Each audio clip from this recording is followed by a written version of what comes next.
आमच्या आईवडिलांनी कधीच त्यांनी आपली स्वप्न पूर्ण करण्यासाठी आपल्याला माध्यमं मिळाली आहेत आता आणि हे आपल्या हक्काचं काहीतरी आहेत असा हक्क आमच्यावरती कधी गाजवला नाही. मला असा फोन आला की मी विजय बोलतोय. म्हटलं हा. संदेशनी मला आता जे तुम्ही बाइंडर केलं ते मला दाखवलं आणि लेखक म्हणून माझ्या मनात जी चंपा होती तिच्या तू सगळ्यात जवळ गेलीस.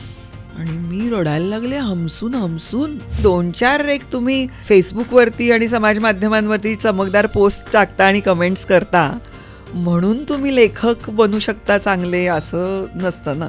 सुमित फार नॅचरल नट आहे. त्याला निसर्गदत्त काही दिलेल्या काही गोष्टी आहेत आणि तो ज्या पद्धतीची मेहनत करतो त्या पद्धतीची मेहनत मी खरंच नाही करत. माझा आनंद दुसऱ्याच्या आनंदाच्या आड येता कामा नये हे तर तत्व आहे माझ्या सगळ्याचं. मला माझं दिग्दर्शक जे सांगतो ते अल्टिमेट असतं माझ्यासाठी. मला कितीही काही सुचलं किंवा काहीही झालं तरी त्याच्यावरती जोपर्यंत त्याचं शिक्कामोर्तब होत नाही तोपर्यंत मी कुठली एकही फाजील गोष्ट करत नाही. आपण असे जगतोय एक वेळ चालेल पण तुमची मुलं अशी जगू देऊ नका. त्यांना कळलं पाहिजे की जग कसं आहे आणि ते फक्त असं एकजिन्सी नाहीये, एकारलेलं नाहीये, ते असं खूप वेगळं वेगळं आहे आणि ही विविधताच आहे जी आपल्याला प्राणपणाने जपायची कारण तेच आपलं वैशिष्ट्य आहे. मिर्ची मराठीच्या यूट्यूब चॅनलवर तुम्हा सगळ्यांचं खूप खूप स्वागत. माझं नाव आहे आरजे ज्ञानेश्वरी आणि गप्पांची मिसळचा नवीन भाग घेऊन मी आली आहे. आज एपिसोडमध्ये अशी व्यक्ती आहे जिनी खरंच या पॉडकास्टवर यावं अशी माझी खूप इच्छा होती आणि फायनली तो योग जुळून आलेला आहे. आणि more than any other description मला असं वाटतं ती खूपच कमाल माणूस आहे. सो अशी चिन्मयी सुमित, वेलकम टू मिर्ची. Thank you so much. किती मस्त ओळख आहे ही, मला फारच आवडली. नाही पण तुझ्याबद्दल कोणालाही विचारलं तरी मला असं वाटतं की अर्थात तू खूप कमाल अभिनेत्री आहेस हे तर लोक सांगतीलच पण ही गोष्ट आवर्जून सांगतील की माणूस म्हणून ती किती कमाल आहे, ती कशी सगळ्यांना आजूबाजूला कम्फर्टेबल करते ती. आणि हे मी खरंच बऱ्याच लोकांनी मला हे सांगितलं आणि मला स्वतः आपण काय फार भेटलो पण नाही होत पण तरी सुद्धा the connection is so real की मला असं वाटतं की ते म्हणतायत ते काही खोटं नव्हे.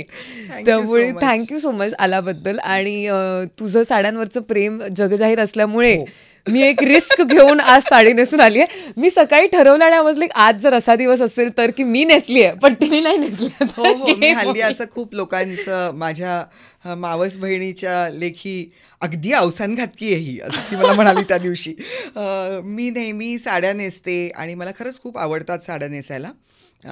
आणि ते माझं साडीप्रेम इतकं माझ्या आईनी आणि माझ्या सासूबाईंनी पण सिरियसली घेतलेलं आहे की त्या जेव्हा साड्या विकत घेतात तेव्हा साडीला जोडलेला जो ब्लाऊज पीस असतो तो माझ्याकडे येतो आणि ते ब्लाऊज मी शिवून ठेवायचे आणि मग मी त्यांच्या साड्या मला पाहिजे तेव्हा मी त्या उचलते असं ठरलेलं असतं. त्याच्यामुळे त्यांच्या साड्यांना मी हवा देते असं. हे आहे माझ्या मैत्रिणीचं मी चोरलेलं आहे. माझी मेघना भुसकुटे नावाची एक मैत्रीण आहे जी खूप उत्तम लेखिका आहे. फेसबुकवरती पण फार सुंदर लिहिते ती. तर तिने असं तिचा तो हॅशटॅग आहे इथे साड्यांना हवा देऊन मिळेल. तशी मी माझ्या नातेवाईकांमधल्या सगळ्यांच्या साड्यांना हवा देते. तर माझ्या बहिणी एका कार्यक्रमाच्या वेळेला अशा म्हणाल्या की अरे हां चिन्मयी येते ना मग आपण पण साड्या नेसून जाऊया. आणि अशा त्या साड्या नेसून आल्या आणि मी लखनवी घालून गेले होते ड्रेस मस्त. तर त्या सगळ्या चिडल्या होत्या माझ्यावरती. त्याच्यामुळे मी जरा थोडी बेभरवशाची आहे. पण मी खरं सांगू का मला साडी नेसायची आहे असं म्हटलं ना की मला मग बाकीचं काय करायचं याचा विचारच करायला लागत नाही की एक छान साडी असली की झालं सगळं, तुम्ही यू आर सॉर्टेड. करेक्ट. पण आता लोकांचं असं होतं की इज दिस ऑल्सो गुड लक की नवीन साडी घेतली तर हिला देऊया. अगदी हिने एकदा नेसून घेऊ देत आणि नाही म्हणजे ती नंतर ही आपल्याला कुठेतरी आपण भेटलो ती साडी नेसून की मला आत्ता हे पाहिजे आत्ता पाहिजे असं करायच्या आधी एकदा नेसून टाकू दे असं माझी आई आणि माझी सासू विचार करते. भारी. पण आज योग जुळून आलेला आहे की आम्ही दोघींनी साडी नेसली. खूप छान दिसतेस. Thank you. You should do this more often. Thank you. आज घडी मोडण्यात आलेली आहे या साडीची या निमित्ताने. So I am very happy की काहीतरी औचित्य साधून घडी मोडणं कार्यक्रम झालाय. पण टू बिगिन विथ चिन्मयीताई मला विचारायचं आहे की अशी कोणती गोष्ट आहे जी तू कदाचित नुकतीच डिस्कवर केली आहेस आणि यू हॅव रिअलाइज की ही करताना मला खूप भारी वाटतं किंवा ही गोष्ट मला खूप आनंद देते. अगं मला असं आत्ता मला आनंद देते अशी कुठली गोष्ट नाही आहे. मला सततच सगळ्या गोष्टी आनंद देत असतात. मग आत्ता मी डिस्कवर केलं आहे असं जर एक गोष्ट जर असेल तर ती ही आहे की मी थोडंसं कुणाला तरी वाईट वाटू शकतं ह्यांनी पण मी लोकांना नाही म्हणणं म्हणजे मला नाही म्हणायला मला फार त्रास व्हायचा, की मी लोकांना नाही म्हणायचं म्हणजे मला इतका स्ट्रेस यायचा कुठल्याही कारणाने, की मी खूप म्हणजे धास्तावून जायचे. ते मी आता जरा त्याच्या बाबतीत शांत झाली आहे आणि मी शांतपणे लोकांना नाही म्हणू लागली आहे. तर मला वाटतं ती गोष्ट मी जेव्हापासून करायला लागले तेव्हापासून मला असं वाटतं, की लोक पण खूप चांगले असतात अगं आणि ते तुमचा नकार फार व्यवस्थित स्वीकारतात. मी उगीचच इतके दिवस धास्तावत होते. हे कळल्यानंतर मला बरं वाटतंय. पण काही लोकांना एकदमच असा त्रासही होतोय, की ही कधीच आपल्याला नाही म्हणत नव्हती आणि अचानक का नाही म्हणू लागली आहे, असाही काही लोकांना त्रास झालाय. पण ही एक नव्याने झालेली डिस्कव्हरी आहे. बाकीच्या ज्या सगळ्या गोष्टी आहेत ना, मी तुला खरं सांगू, मला फार कसलाच त्रास होत नाही गं. हां, म्हणजे नाही होत मला कुठल्याही गोष्टीचा त्रास. कारण बरेचदा असं लोकांना वाटतं, की चिन्मयी खूप आउट ऑफ द वे जाऊन गोष्टी करते किंवा ज्या पद्धतीने मी काम मध्ये बंद करते. माझी मुलं झाल्यानंतर मी काम बंद केलं होतं. तर खूप म्हणजे प्रत्यक्ष सुमितला पण असं वाटत होतं, की मी खूप मोठा त्याग वगैरे काहीतरी करते. पण मला असं वाटलं, की मी काम करताना जो मला आनंद मिळतो, तसाच आनंद मला काम न करताना पण मिळत होता. मला लोक खूप छान काम करतायत हे बघूनही आनंद होतो. तो आनंद मिळवण्यासाठी मीच स्टेजवरती नाचलं पाहिजे असं नसतं.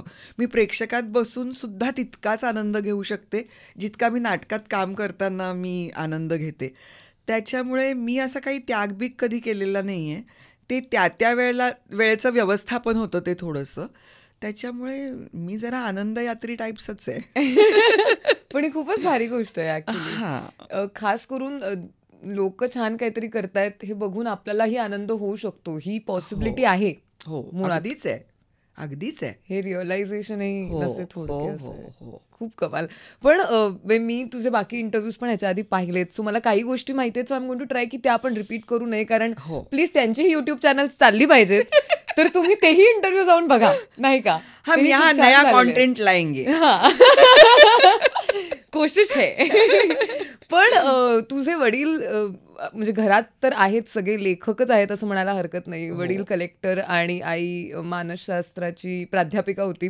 तर ह्यांच्याकडून चिन्मयीताई तू असे कोणते गुण आहेत जे तसेच्या तसे तुला असं वाटतं तुझ्यात उतरलेत त्या दोघांचे, एक माणूस म्हणून सुद्धा आणि एक प्रोफेशनल म्हणून सुद्धा, नॉट जस्ट सेइंग कलाकार, पण एक दोघंही काम करत होते, दोघंही प्रोफेशनल होते.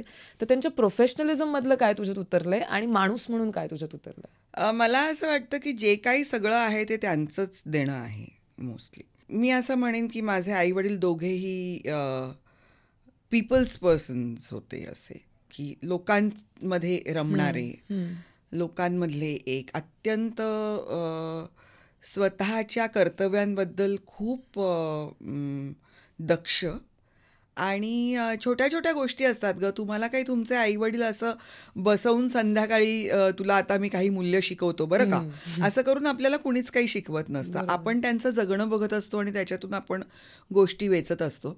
आमच्या आईवडिलांनी कधीच आम्हाला दोघी मुलींना वाढवताना मुली वाढवतोय अशा पद्धतीचं वातावरण घरामध्ये ठेवलं नाही.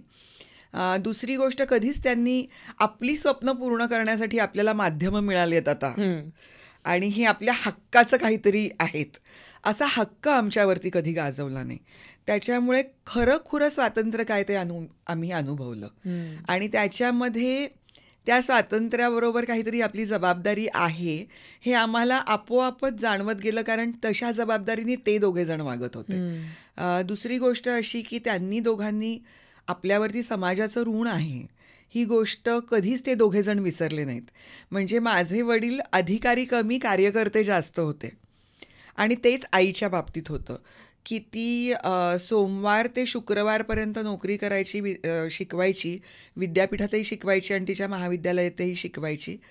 त्यावेळेला असं होतं की डॉक्टर बाबासाहेब आंबेडकर कॉलेजमध्ये ती शिकवत असल्यामुळे दलित समाजातली खूप मुलं त्या कॉलेजमध्ये शिकत असायची आणि एकूणच 10वी नंतर एकदम असं महाविद्यालयात आणि तेही शहरात येणं, कारण खूप अतिशय इंटिरियर ग्रामीण भागातली ती मुलं आलेली असायची.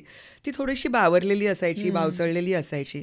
आमच्या घरामध्ये संध्याकाळी त्यांचा वर्ग व्हायचा की जो कुठल्याही ऑफकोर्स कुठल्याही मोबदल्या शिवायचा असायचा आणि आई त्यांना मोकळं करायची.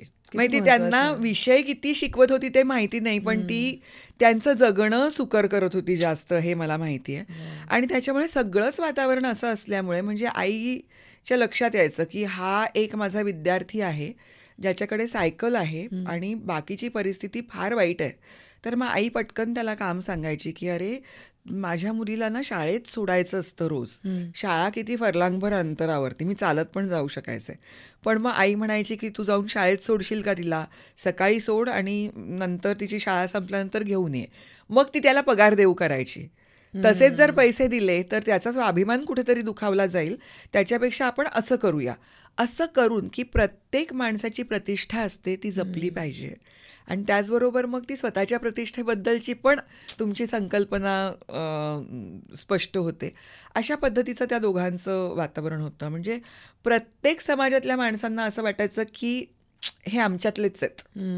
ही एक खूप मोठी गोष्ट होती आणि त्याच्यामुळे मला वाटतं की तेच कुठेतरी झिरपत राहिलं आणि तसंच राहायचा प्रयत्न करते. तो किती यशस्वी होतो माहिती नाही, पण आहे खरं तसं. म्हणजे हे त्यांच्या दोघांमधलंच होतं. आणि घराचं दार कायम उघडं असणं, कुठल्याही वेळेला घरामध्ये जर 4 माणसं ऐन वेळेला आली तर त्यांचं जेवण खाण व्यवस्था नीट बघितली गेली पाहिजे. हे आईदादांकडून आलंय निश्चितच. आणि सुदैवाने मला माझे सासू सासरे डिट्टो मॅचिंग मिळाले की ते दोघे जण पण तसेच आहेत. म्हणजे संसारातल्या खूप गोष्टी ह्या मी माझ्या सासूबाईंकडून शिकले. त्यांचं जे नेटकेपण आहे त्या बावरतच नाहीत. त्यांना जर म्हणजे असं सांगितलं ना ज्ञानेश्वरी की 40 लोक येणार आहेत आपल्याकडे तासाभरात आणि त्यांना काहीतरी खायला करायचं, तर ती बाई डगमगतच नाही. ती म्हणते ठीक आहे, मग हे करता येईल, ते करता येईल, ते करता येईल. त्यांचं तयार असतं सगळं. तर ती जी वृत्ती असते ना की मी करू शकते, मी करेन आणि आपल्या करण्याने कुणाच्या तरी आयुष्यात थोडासा फरक करणं बरा, ह्याच्यासाठी थोडी तोशीस लावून घ्यायची स्वतःला, हे या चौघांकडून शिकले मी. वाव, खूपच कमाल आहे. पण मी तुला बऱ्याच ठिकाणी हे बोलताना ऐकलंय की तू अशी ओव्हरऑल सुद्धा फार डिमांडिंग नाही आहेस. म्हणजे ॲस्पिरेशनल असतात काही लोक, पण काही लोक ओव्हर ॲस्पिरेशनल पण असतात आणि मग त्या ॲस्पिरेशन्सच्या नादात आपल्याला समाधानच नाही वाटत कोणत्या गोष्टीचं. Wien ever I look at you, म्हणजे आता तरी आपली काय 2दा ओळख झाली असेल किंवा पण अदरवाईज जेव्हा मी तुला ओळखतही नव्हते पर्सनली आणि I used to just see you इकडे तिकडे इव्हेंट्स, काही तुझा कार्यक्रम वगैरे, तेव्हाही असं वाटायचं की you are very happy with what there is. हां, तर ही काय म्हणतात असं, तुला असं वाटतं का की तू अल्पसंतुष्टी आहेस की तू कशी काय एवढी सॅटिस्फाईड असतेस अदरवाईज? आळशाचं मानसशास्त्र आहे. हे एक तू छान काढलंयस ह्याच्यावरती. अगं नाही नाही नाही नाही, मी खरंच तुला सांगते की मी ना अशी फार अंगाला लावून घेणारी बाई नाहीये, खूप परिश्रम करणारी वगैरे अशी मी काही नाहीये. त्याच्यामुळे ते बहुतेक तसं असावं असं वाटतं मला. पण एक ना दुर्गाबाईंशी ऐसपैस गप्पा असं एक पुस्तक आहे. दुर्गा भागवतांना प्रश्न विचारला होता की तुम्हाला कशाचं समाधान किंवा सुख वाटतं, तर त्या म्हणाल्या की मला जगण्याचंच फार सुख वाटतं बघ, असं त्यांचं वाक्य आहे. तर त्याच्यामुळे मला असं वाटतं की हे इतकं गोड आहे की आपल्याला एक आपण माणूस आहोत आणि त्यात मी बाई आहे आणि मला इतक्या काही गोष्टी करता आल्यात. मला नाटकात काम करायला आवडत होतं, मला पुस्तकं वाचायला आवडतात. तर मला अजूनही असंच वाटतं की नाटकाचा साहित्याशी खूप जवळूनचा संबंध आहे. त्याच्यामुळे मी तेच क्षेत्र मला निवडता आलं. माझा जो छंद आहे तोच माझा व्यवसाय म्हणून मला निवडता आला. मी जाते, मी मजा करते, मी खूप आनंद घेते आणि त्याचे मला पैसे पण मिळतात. तर ह्या इतक्या सगळ्या गोष्टी छान छान छान छान होत असताना आणखीन आणखीन आणखीन किती करायचं, म्हणजे मग त्याला काही एकतर काही अंतच उरत नाही.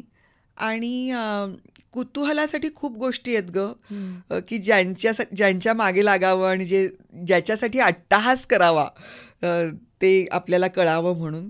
मग त्याच्या पलीकडे मग मानमरातब आणि लोकांचं कौतुक ह्याच्यासाठी किती झिजायचं. बाकीच्या गोष्टी इतक्या करण्यासारख्या जिथे एनर्जी लावण्यासारखी आहे. त्याच्यामुळे मला असं वाटतं की म्हणून मी अशी असावे. अल्पसंतुष्ट मी नाही आहे खरं. मी जरा काही काही गोष्टींच्या मध्ये माझं असं असतं की नाही, माझं समाधान नाही होत त्यांनी. म्हणजे मला आत्तापर्यंत कधीच मला असं वाटलेलं नाही की हे काम मी खूप छान केलंय. कुठलंही काम मागे वळून बघताना असं वाटतं की अरे याच्यात किती शक्यता होत्या, त्या तेव्हा आपल्याला दिसल्याच नाहीत, त्या आत्ता दिसतायत आपल्याला. आणि त्याच्यामुळे मग ही संतुष्टी नाही आहे माझ्यामध्ये खरं तर फार. मला आजही असं वाटतं की आत्ता जर सखाराम बाइंडर करायला मिळालं तर मी ते वेगळ्या पद्धतीने करीन. पण त्याच वेळेला हे भान पण तुम्हाला असायला लागतं ना की अरे आता तुम्ही 54 वर्षाचे आहेत, किती दिवस तुम्हाला ते करायचं आहे. तर त्याच्यावेळेला मला असं वाटतं की मी भान असलेली बाई आहे. संतुष्ट वगैरे I don't know, that will be a compliment की तसं व्हायला आवडेल मला, पण मी अजून नाही आहे तशी. ओके. तू आता ऑफकोर्स सखाराम बाइंडर बद्दल म्हणालीस तर मला विचारायचंच होतं की एकतर थँक गॉड टू हुएवर ज्यांनी अनेक नाटकं यूट्यूबवरती अवेलेबल करून दिली आहेत. कारण मी खरंच सांगते की आता एखादं पुस्तक वाचताना जेव्हा संदर्भ येतो एखाद्या नाटकाचा, आणि म्हणजे माझ्या जनरेशनचं सांगते मी, आणि ती जर यूट्यूबवर नसतील तर बरीच नाटकं आम्ही कधी बघूच शकणार नाही बरोबर. आयुष्यात. आम्ही फक्त ऐकू शकतो की या नाटकात असं व्हायचं, त्या नाटकात ते काम करायचं, हे नाटक खूप भारी होतं, पण म्हणजे कसं होतं ह्याचा आम्हाला काहीच स्कोप नाही आहे. पण थँक गॉड की असे काही चॅनल्स आहेत जिथे काही नाटकं शूट करून आता बरीच नाटकं शूट होतात. पण मला वाटतं ह्याला काही वर्ष झाली असतील, एक 10 तरी.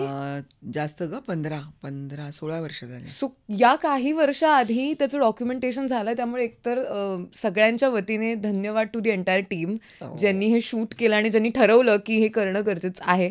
तर मला त्या थोड्याशा प्रोसेसबद्दल ऐकायला आवडेल, स्पेशली माझ्या जनरेशनच्या लोकांसाठी ज्यांनी फक्त ऐकलंय सखाराम बाइंडर बद्दल. आता जे तू म्हणतेस ना, हाच विचार ते करण्याच्या मागे होता. म्हणजे ते नाटकाचं कधी मंचन झालं नाही. आम्ही कधी ते स्टेजवरती केलेलं नाही नाटक, त्याचे काही प्रयोग होत नव्हते. म्हणजे बऱ्याच नाटकांच्या बाबतीत कसं होतं की ते नाटक चालू असतं आणि मग ते थोड्या काळाने बंद होणार असं म्हटल्यानंतर मग ते डॉक्युमेंटेशनसाठी आपण ते करून ठेवतो. जसं तर चार बरोबर. एक तर आपण भारतीय सगळेच फार उदासीन आहोत डॉक्युमेंटेशनच्या बाबतीमध्ये, की आपण नाही करत. दस्तावेजीकरण ज्याला म्हणतो आपण ते नाही करत. म्हणजे आता अशी एक कथा आहे, आता ती दंतकथा आहे का ते खरंच झालंय ते मला माहिती नाही, पण एक अतिशय उत्तम असं कटार काळजात घुसली हे जे नाटक आहे ते वसंतराव देशपांडे करत असताना ते टेलिव्हिजनसाठी शूट झालं होतं. आणि त्यावेळेला त्या टेप्स असायच्या, त्या टेपवरती ते असायचं आणि ती टेप परत वापरता यायची कशासाठी तरी. तर त्याच्यामुळे दुसऱ्या वेळेला काहीतरी एक अपघात घडला किंवा काहीतरी झालं आणि त्याचं शूट करायचं होतं म्हणून तीच टेप वापरली गेली. त्याच्यामुळे ते अर्धच नाटक आता उपलब्ध आहे. तर अशासारख्या गोष्टी म्हणजे किती चरका लागतो अक्षरशः मनाला की अरे काय कसं कसं करू शकले लोक, का त्यांना त्यावेळेला त्याचं. आणि त्यावेळेला असंच होतं ना, जेव्हा तुम्ही हलते बोलते असता तेव्हा असं वाटतं की आज नाही तर उद्या करू, पण उद्या काय होणार आहे ते तुम्हाला माहिती नसतं. आणि तसं लालनताई, कमलाकर सारंग यांनी, निळूभाऊ यांनी जेव्हा ते नाटक केलं होतं तेव्हा ते वेगळ्याच उंचीवरचं नाटक असणार. एक तर ते लिखाणातच इतकं वेगळं आणि इतकं सशक्त नाटक आहे. आणि त्यावेळेचा त्यांचा जो संघर्ष होता तो फार मोठा होता, कारण त्या नाटकाला प्रचंड विरोध सहन करायला लागला होता. लालनताई तो जो एक साडी बदलतात हा सीन त्या रंगमंचावरती व्हायचा, त्याच्यावरून भरपूर त्यावेळेला वादळ उठलेलं होतं. काही राजकीय पक्षांनी ते नाटक बंद करायचा प्रयत्न केला होता. ही जी सेन्सॉरशिप तेव्हापासून आत्तापर्यंत चालूच आहे. आणि त्याच्यामुळे तो संघर्ष करत त्या लोकांनी त्या नाटकाचे प्रयोग केले होते. त्याच्यामुळे त्यांचा जो प्रवास होता तो फारच निराळा होता. पण त्याच्याबद्दलचे सुद्धा काही छायाचित्र आणि थोड्या कुठल्या तरी क्लिप्स ह्याच्या व्यतिरिक्त काही आपल्याकडे उपलब्ध नव्हतं. तर विजय तेंडुलकरांचे एक चाहते त्यांनी असा विचार केला की तेंडुलकरांची जी सगळी नाटकं आहेत ती रिहर्स करून नाटकासारखा प्रयोग करायचा, पण ते शूट करून ठेवायची आणि अशी ती नाटकं आपण ठेवूया. आणि मग त्यांनी, मला वाटतं एव्हरेस्टच्या मदतीने ते केलं होतं, मला कंपनीचं नाव नाही आठवत त्याचवरती. तर त्यांनी ही काही नाटकं तशी करायची ठरवली आणि त्यातलं सखाराम बाइंडर हे विजय तेंडुलकरांची जी काही लाडकी मुलं होती त्याच्यातला संदेश कुलकर्णी होता, अमृता सुभाष होती, सोनाली होती. तर त्यांनी हे नाटक करावं अशी त्यांची इच्छा होती. आणि त्यामध्ये मग त्यांनी चंपासाठी मला विचारलं आणि लालनताईंनी जो अजरामर करून जी भूमिका ठेवली ती माझ्या वाट्याला आली आणि मी खरंच सांगते की पूर्णपणे समर्पित होऊन मी ते काम केलं. ते जर चांगलं झालं असेल तर त्याच्यात माझा वाटा फक्त 20% आहे. 50% वाटा हा लालनताई, कमलाकर सारंग आणि विजय तेंडुलकर ह्यांचा आहे आणि उर्वरित जो आहे तो संदेश कुलकर्णी आणि सोनाली कुलकर्णीचा आहे आणि सयाजी ऑफकोर्स. अमृताही.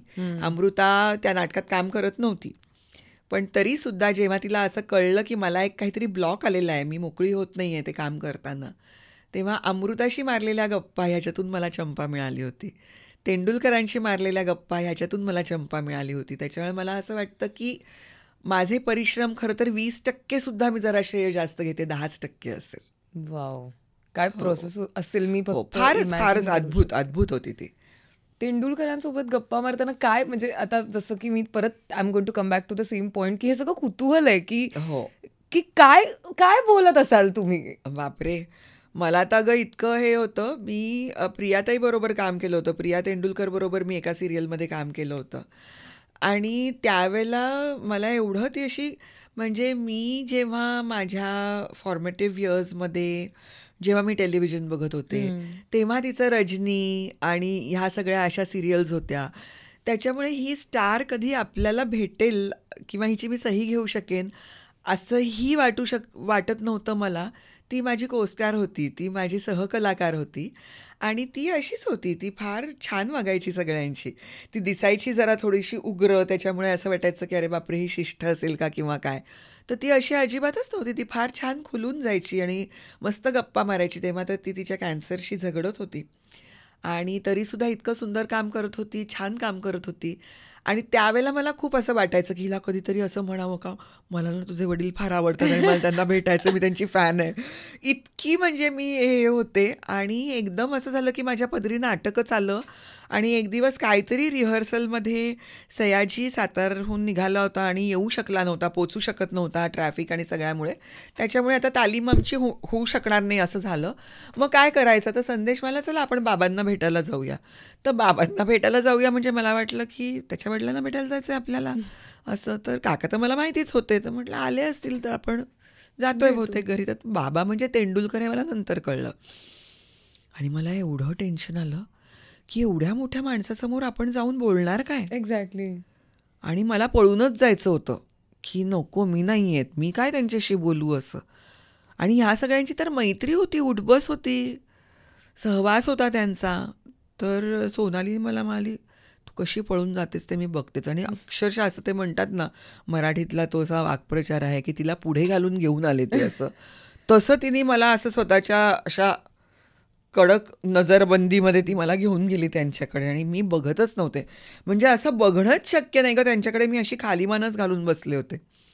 आणि मग नंतर ते नाटकाविषयी बोलायला लागले आणि जे काय मलाच कळलं नाही की कधी मी माझी मतं त्यांच्यासमोर सांगायला लागले आणि एक कोणीतरी फार विदुषी आपल्यासमोर बसल्यात आणि त्या काहीतरी आपली मतं मांडतायत असे ते ऐकायचे आपण बोलायचो तेव्हा. आणि मग आपल्याला आणखीन खुजं वाटायचं. पण ते बाहेर पडल्यानंतर तिथे असताना कायम त्यांच्या सहवासामध्ये तुम्ही कुणीतरी आहात असंच तुम्हाला ते वाटायला लावायचं. वाव, हे फार वेगळी त्यांच्यातला हा गुण, ही क्वालिटी होती की आपण इतक्या कुठल्या तरी वेगळ्या ठिकाणावरती आहोत तरीही. म्हणजे मी तुला सांगते, माझी 4 वर्षाची मुलगी माझ्याबरोबर यायची ना, she used to be so at peace. तिला इतकं शांत आणि छान वाटायचं तिथे आणि तिलाही असं वाटायचं की माझी आई तर आहेच आहे इथे, ती तर त्यांची लाडकी असू पण शकते कदाचित, पण ह्या खोलीमध्ये सगळ्यात महत्त्वाची व्यक्ती ही मी आहे. हे किती अद्भुत आहे. सिरियसली. तेव्हा त्यांना माहित होते की ही प्रोसेस चालली आहे तुमची शूट करण्याची हो आणि तू हो ती हो भूमिका हो हो, करतेयस आणि ते अगदीच सगळं. अगदी सगळंच त्यांना माहिती होतं. ते होते जेव्हा तुम्ही हो शूट हो केलं हो तेव्हा. हो. आणि त्यांना ते दाखवलं संदेशनी सगळं झालेलं. म्युझिक अजून व्हायचं होतं, फायनल मिक्सिंग वगैरे सगळं व्हायच्या आधी त्यांना दाखवलं होतं फायनल एडिट जो होता तो. आणि त्यावेळेला मला स्लिप डिस्कचा खूप त्रास होत होता आणि माझी ट्रीटमेंट चालू होती. तर मी रिक्षातून ती ट्रीटमेंट घ्यायला चाललेली होते फिजिओथेरपीसाठी. माझी मुलगी माझ्याबरोबर होती, 5 वर्षाची माझी मुलगी, 4 नाही 5 वर्षाची होती मला वाटतं दिया तेव्हा. आणि आम्ही जात असताना फोन आला आणि मला असा फोन आला की मी विजय बोलतोय. तर मला ते खूप हळू बोलायचे आणि रिक्षाचा आवाज आणि माझं दुखणं त्याच्यामध्ये. मी म्हटलं कोण? विजय बोलतोय. म्हटलं कोण? केंकरे असं मी म्हटलं, कारण विजय माझा मित्र. नाही, तेंडुलकर. म्हटलं हां, बोला. मी संदेशनी मला आत्ता जे तुम्ही बाइंडर केलंत ते मला दाखवलं आणि लेखक म्हणून माझ्या मनात जी चंपा होती तिच्या तू सगळ्यात जवळ गेलीस. आणि मी रडायला लागले हमसून हमसून. आणि माझ्या लेकीला कळेना की मला काय होतंय. ती My मला अम्मा God. दुखतंय का, तुला खूप दुखतंय का, तुला खूप दुखतंय का असं ती विचारते. म्हटलं नाही अगं, काय बोलू मी त्यांच्याशी फोनवरती, काही कळतच नव्हतं मला. आणि त्याच्यानंतर मात्र म्हणजे जे तेंडुलकर आयुष्यात आले ना ते माझ्या आयुष्यभर असतील. त्यांच्याशी झालेल्या छोट्या छोट्या भेटी, त्यांनी सांगितलेल्या छोट्या छोट्या गोष्टी. म्हणजे चंपा, आता तू नाटक बघितलेलं आहेस, बऱ्याच लोकांनी जे आत्ता हे बघत असतील त्यांनी सखाराम बाइंडर बघितलं असेल, नसेल बघितलं तर आवर्जून YouTube वर बघावं. आहे. यूट्यूबवरती आहे ते उपलब्ध. तर त्याच्यामध्ये लक्ष्मीला ती घरात घेते चंपा, ह्याच्यावरून संदेश मिळाला की चंपाचं मन किती मोठं आहे ना, बाबा किती तिला घरात घेते. तर ते म्हणाले तुम्ही तरुण मंडळी आहात, अशा ढोबळ संकल्पना वापरू नका रे. मन मोठं, मन कोतं काय असतं, हे सगळं ढोबळ बोलताय तुम्ही जे बोलताय ते. तिची जगण्याची समजूत मोठी आहे. बापरे. आणि मग ते प्रत्येक वेळेला ना, म्हणजे असं झालं ना की तो एक परिसच हातात मिळाल्यासारखं झालं की आत्ता त्याच्यानंतर जेव्हा कधी माझ्याकडे काहीही येतं करायला, त्यावेळेला मी प्रत्येक त्या भूमिकेची, म्हणजे त्या पात्राची जगण्याबद्दलची समजूत काय ह्याचा विचार करायला लागले. आणि त्याच्यामुळे मला इतके वेगळे पोत कळायला लागले, इतक्या वेगळ्या पद्धतीने मी नाटकाकडे बघायला लागले, जगण्याकडे माणूस म्हणून बघायला लागले. विचार करताना मला कळायला लागलं की अरे, हे थोड्या दिवसांच्या पूर्वी जर अशी परिस्थिती झाली असती तर कदाचित मी त्याला अशी रिॲक्ट झाले असते. पण आता माझं इतकं जगून झालं आहे ना, मग माझी रिॲक्शन बदलली पाहिजे त्याला. ही जगण्याबद्दलची पण समजूत, ह्याच्याबद्दलचा विचार मी करायला लागले. तर मला असं वाटतं की काहीतरी इतकं एक वेगळं डायमेन्शनच दिलं त्यांनी माझ्या एकूणच पर्सनॅलिटीलाच, माझ्या व्यक्तिमत्वालाच. ते आयुष्यभर राहील माझ्याबरोबर. खूपच भारी आहे. हो, बापरे. हो. तो फोन कॉलचा तू हो. आता सांगितलेला किस्सा म्हणजे काटा झाला अंगावरती. हो, वन कॅन ओनली हो, इमॅजिन की हो. काय झालं असेल जेव्हा तो फोन आला असेल ते. म्हणजे आत्ताही अनेक लोक आहेत अर्थातच जी तेंडुलकरांच्या वाचनाचं पारायण करतात आणि म्हणजे आहेतच फॉर एव्हर प्रत्येक वाचणाऱ्याच्या आयुष्यात कुठे ना कुठेतरी तेंडुलकर आज माझा आहेतच. जो आहे मित्र, तो खूप चांगला नट आहे. त्यांनी मला 4 दिवसांपूर्वी अगं बाइंडर आहे का तुझ्याकडे, मला वाचायचं. आणि मला एवढा आनंद झाला जसं काही माझंच काहीतरी कलाकृती तो वाचायला पुन्हा बघावी अशी इच्छा दाखवतोय असं सारखं. मी लगेच त्याला फोन करून म्हटलं तुला सगळी नाटकं वाचायचं आहेत, मी सगळी नाटकं तुला पाठवते तेंडुलकरांची. कारण रिव्हिजिटिंग त्यांचे कंस वाचणं, म्हणजे ज्या दिग्दर्शकासाठीच्या सूचना असतील ना त्यासुद्धा वाचणं, हे इतकं अद्भुत आहे की तेवढंच फक्त तुम्हाला त्यावर हुकूम करायचं, काहीच बाकीचं करायची गरज नाही. ॲब्सोल्युटली. पण हो. तू आधीपासून तुला वाचनाची आवड राहिलेली आहे, म्हणजे जस्ट फॉर बघणाऱ्यांचा कॉन्टेक्स्ट, चिन्मयीताई आम्ही शूट करण्याच्या आधीही वाचत होती. ती वाचतच स्टुडिओमध्ये आली आणि तिने खूप एक भारी गोष्ट सांगितली जी मी खूप रिलेट पण करू शकते आणि आय एम शुअर खूप लोक रिलेटही करतील, की जेव्हा तुम्ही आता एखादी कविता वाचताय किंवा वाचनाच्या एका अशा पॉइंटला आहात जिथे ते सोडून खरं तर बाकी तुम्ही काही नाही करू शकत, because you just have to read at that moment. तसं साधारण तुझं सॉर्ट ऑफ झालं होतं आता येताना, की ते 4 ओळी राहिल्यात पण मला आता त्या आधी वाचायच्या आहेत. हां, कवितेच्या बाबतीत ते पटकन होऊ पण शकतं, म्हणजे मी ते वाचून येऊ शकले असं होतं खरं. म्हणजे औरंगाबादला ना आमच्याकडे फार जास्त पुस्तकांची दुकानं नव्हती, म्हणजे जिथे बालसाहित्य मिळेल असं. तर त्याच्यामुळे माझी आई समाज कल्याण विभागाची ती सदस्य होती, सभासद होती. आणि मराठवाड्याची ती मराठवाड्यातून प्रतिनिधित्व करायची, ती मराठवाड्याचं प्रतिनिधित्व. तर ती महिन्यातून काहीतरी त्यांची 1 मीटिंग, नाही 2 महिन्यातून 1 मीटिंग त्यांची मुंबईत असायची. त्या मीटिंगच्या वेळेला आई आमच्यासाठी लहान मुलांची पुस्तकं घेऊन यायची वाचायला. मग त्याच्यामध्ये देशोदेशीच्या कथा आणि मग कुठल्या तरी परिकथा, हॅन्स अँडरसनच्या परिकथा वगैरे ह्या सगळ्या गोष्टी असायच्या. काही अनुवादित पुस्तकं, काही मुळातली मराठी पुस्तकं अशी. आणि मग ती संपायची अगं वाचून पटकन, आणि मग आता काय असं असायचं. तर ते म्हणजे भूक लागलेली पोरं भस्म्या करतात ना, की ते झाल्यासारखं. एक खाल्लं की आता काय खाऊ असं. तर आम्हाला आईनी दंडक घालून दिला होता की आज 15चं पानं वाचायची दोघींनी, त्याच्या पलीकडे हे वाचायचं काय नाही. उलट आहे. अगं असं व्हायचं, कारण आम्ही इतक्या नादिष्ट होतो. आणि ऍक्च्युली मी एवढी नादिष्ट नव्हते. मी माझ्या बहिणीची कॉपी करायचे. ती जे करते ते सगळं मला करायचं असायचं. आणि ती लिहिणारी, वाचणारी, उत्तम कविता लिहिते ती, हो. तर ती दीदी लिहिते, तर दीदी जे करते ते आपण करायचं म्हणून ती पुस्तकं उलटी धरून वाचण्यापासूनचा माझा प्रवास सुरू झाला. आणि नंतर मी ते वाचायला लागले. तर आई असं सांगायची की आत्ता नाही, 3 पानं झाली की पुस्तक खाली ठेवायचंय. आणि माझे वडील तर जेवताना हातात पुस्तक असायचं. ते जेवताना पुस्तक वाचत जेवायचे. आणि मग मी तसं करायला लागले की माझी आजी सांगायची की रवीला कळतं कशामध्ये मीठ जास्त झालंय आणि कशात त्याला काय वाढलं आणि त्याची पोळी संपली आहे का. तू तसे त्याच्यासारखी वाचायला लागलीस की तुला कळत नाही, त्याच्यामुळे तुला परवानगी नाहीये. पुस्तक घेऊन बसायची, त्याला आहे, असं माझी आजी सांगायची मला. माझे वडील असे पुस्तक वाचायचे, चालत पुस्तक वाचायचे. बापरे. हो, ते 300 म्हणजे ते आत्ता 2 वर्षांपूर्वी गेले. 2 नाही 3 वर्ष होतील या ऑक्टोबरमध्ये त्यांना जाऊन. ते हॉस्पिटलमध्ये अशा त्या सगळ्या त्यांची सलाईन बिलाईन सगळं लावलेलं असताना आणि ड्रिप लावलेली असताना ते मला सांगत होते की एकच मला प्रॉब्लेम आहे, इथे सगळं चांगलं आहे हॉस्पिटलमध्ये, मला पुस्तक नाही धरता येते हातामध्ये हे सगळं लावलेलं असल्यामुळे. असा स्टँड पाहिजे पुस्तकाचा आणि ती पान असं उलटायला सोय पाहिजे. आणि त्यांना जे हॅल्युसिनेशन्स होते तर त्याच्यामध्ये सुद्धा त्यांना पेपर, वर्तमानपत्र आहे वरती छापलेलं वगैरे हे दिसत होतं. बापरे. अक्षरांचंच हॅल्युसिनेशन होत होतं त्यांना. इतके सगळे आम्ही वेडे लोक आहोत. बापरे. पण तुझं वाचन म्हणजे तेव्हापासून कसं वाढत गेलं, कसं इम्प्रूव्ह, मग काय काय तू कसं एक्सप्लोअर करत गेलीस, काय ते असं कोणी वाढतच सांगितलं गेलं, की म्हणजे तू त्याला काही जे मिळेल ते वाचत होतीस? नाही, जे मिळेल ते, त्याला काही शिस्त नाही. म्हणजे मला आठवतं की माझी आई मला आणि माझ्या बहिणीला वाणसामान भरायला द्यायची नाही, कारण तेव्हा आत्तासारख्या ब्राऊन पेपर्समध्ये यायचं नाही. गूळ आणि साखर हे सुद्धा कुठल्या तरी वर्तमानपत्राच्या कागदात, आणि ती दोरा गुंडाळलेला असायचा.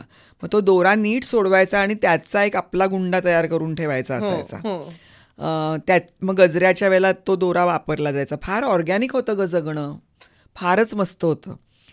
तर ते उघडले ना, वस्तू उघडल्या, जिन्नस उघडले ते, की जो कागद असेल, जो काय कपटा असेल तो वाचून काढायचा आणि ते वाचायला बसायचं. म्हणजे मला एक इतकं आठवतंय की एक असा डबल कागद होता आणि त्याच्यामध्ये मला वाटते गूळ होता, आणि तो आम्ही काढून डब्यात भरला आणि ती कथा होती. आणि ते दुर्दैवानी पुढील पानावर असं लिहिलेलं होतं एका मासिकातलं.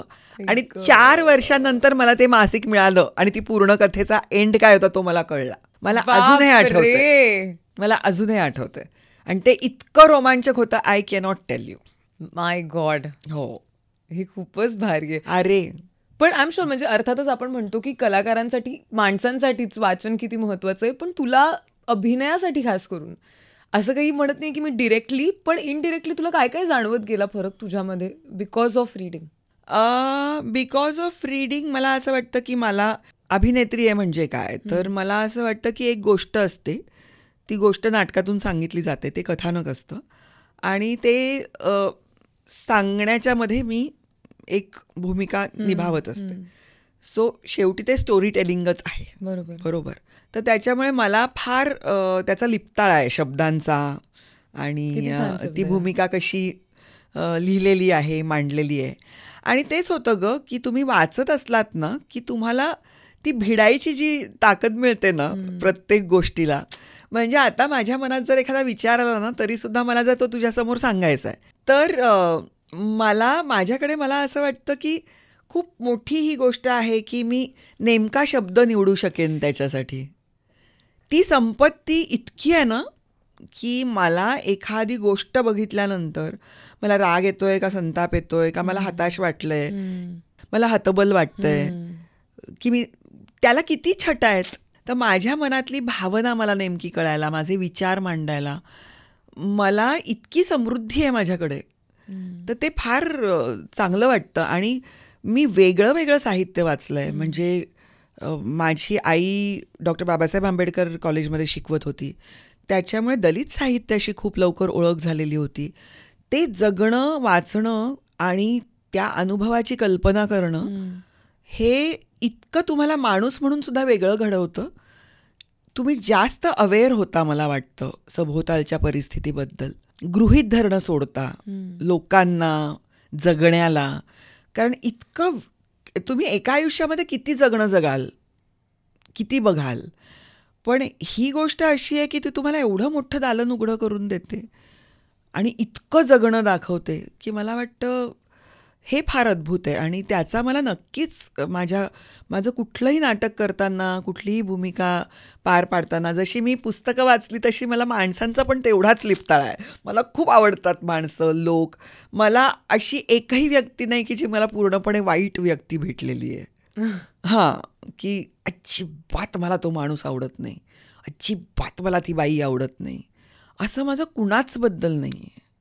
कुणाचं बद्दल नाही आहे. म्हणजे ही काय मेहर आहे माझ्यावरती कदाचित की मला सतत चांगले लोक भेटले हे असेल, किंवा ही वृत्ती दिली निसर्गाने हे असेल. पण खरंच ग, आणि त्याच्यामुळे कुणाकुणाच्या लकबी आवडून जातात, कुणाकुणाचं ची जगण्याची पद्धत आवडून जाते. त्याच्यातून इतकं टिपकागदासारखं सगळं टिपून घेतलेलं असतं आणि ते कधी उपयोगी पडेल ते माहिती नसतं. ते काय असं जाणीवपूर्वक हे मला कधीतरी वापरता येईल म्हणून मी आत्ता हे बघून घेते असं काही नसतं. पण मजा मला पुस्तकांनी आणि वाचनाने हे तर मला खूप दिलं. मला किती संदर्भ पटकन आठवतात अगं एखादं काहीतरी वाचताना, मग मी परत ते पुस्तक वाचायला जाते. तर हे रिव्हिजिटिंग जे आहे ते इतकं आनंद देणारं असतं. I am sure. पण तू लिहितेस पण? नाही, अजिबातच नाही.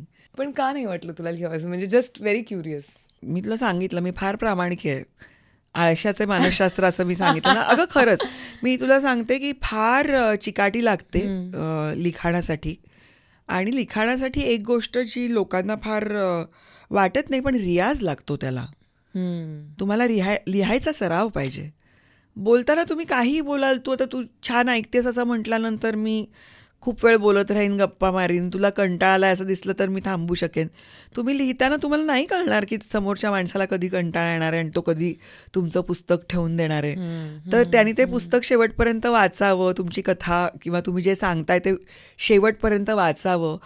अशा पद्धतीचं लिहायला किती तुमचा व्यासंग पाहिजे, किती त्याला अनुभव पाहिजे. म्हणजे 2-4 एक तुम्ही फेसबुकवरती आणि समाज माध्यमांवरती चमकदार पोस्ट टाकता आणि कमेंट्स करता म्हणून तुम्ही लेखक बनू शकता चांगले असं नसतं ना. म्हणजे मला असं कधी कधी कुणीतरी सांगतं पण की अगं किती छान लिहिलं आहेस तू वगैरे. पण मला असं वाटतं की मी तशी हुशार बाई आहे. आता मी ते काय मनाला लावून घेत नाही. आणि नाही गं, म्हणजे मला कधीतरी असं, आता मी मराठी शाळांच्या संदर्भात काम करते तेव्हा मात्र असं वाटतं की जेव्हा लोक मला म्हणतात की नुसतं बोलून होणार नाही, लिहून ते लोकांपर्यंत जास्त पोचतं. ते जे मी रिव्हिजिटिंग म्हणते की परत परत आपण त्याचा संदर्भ म्हणून आपण त्याचा वापर करू शकतो, त्याच्यामुळे लिहायला पाहिजे. तर मग असं अनुभव नावाच्या मासिकाने माझ्या मागे ते लागले आणि डोक्यावरच बसले आणि माझ्याकडून लिहून घेतलं. तर मग ते त्यावेळेला मी लिहिलं. पण ते पण म्हणजे असं परीक्षेच्या वेळेला आपण कसं लहानपणी करायचो ना की शेवटच्या म्हणजे आपण करायचो असं म्हणून मी तुला माझ्याबरोबर घेते, तू कदाचित असं करतही नशील, पण मी शेवटच्याच दिवशी अभ्यास करायचं. तसे मी सगळे लेख ना शेवटच्याच दिवशी लिहिलेत. इथपर्यंत पाणी आल्यानंतर की आता द्यायचंच आहे. आणि त्या डेडलाईन्सची वगैरे मला इतकी भीती वाटते की एका वर्तमानपत्राने मला सांगितलं की तुम्ही सदर लिहा वगैरे. आणि त्यातनं माझे इतके टवाळ मित्र आहेत ना जे अत्यंत हुशार आहेत. तर त्याच्यातले काही माझे मित्र आहेत ते म्हणतात की हां सगळ्या ॲक्ट्रेसेस असंच करतात, काही काळाने म्हणे कुठलं तरी सदर लिहायला घेतात, मग त्यांना असं वाटतं की त्या विदुषी झाल्यात आता, आणि मग त्या सदराचं पुस्तक काढतात आणि मग त्यांना सगळीकडे खूप सन्मानाने भाषणं करायला लोक बोलवतात. तर मला ना हेच टवाळ 4 चेहरे इतके आठवतात पहिल्यांदा, किंवा आपण कोणाची टवाळी कशी करू हे आठवतं. आणि त्याच्यामुळे मी त्या मार्गाला जायचंच नाही मला कधी, मला नाही लिहायचं. पण जसं तू म्हणालीस की मराठी शाळांसाठी तू काम करतेस, तर म्हणजे अर्थातच बऱ्याच लोकांना त्याच्याबद्दल माहीत सुद्धा आहे. पण जेव्हा आपण आपल्या मातृभाषेत शिक्षण घेतो तेव्हा काय म्हणजे सोपं जातं की कठीण जातं हा नंतरचा मुद्दा झाला, पण काय मौज आहे त्या प्रोसेसमधली, ते मला तुझ्याकडनं ऐकायला आवडेल. मला तो शब्दच तुझा आवडलाय, मौज हा जो आहे जो माझ्या तोंडामध्ये सतत असतो. कारण मला असं वाटतं की शिक्षण हे नेहमी विद्यार्थी केंद्री असलं पाहिजे. आणि मग जर विद्यार्थी केंद्री जर ते शिक्षण असेल तर सोपं अवघड ही कॉन्सेप्टच नसते मुलांना.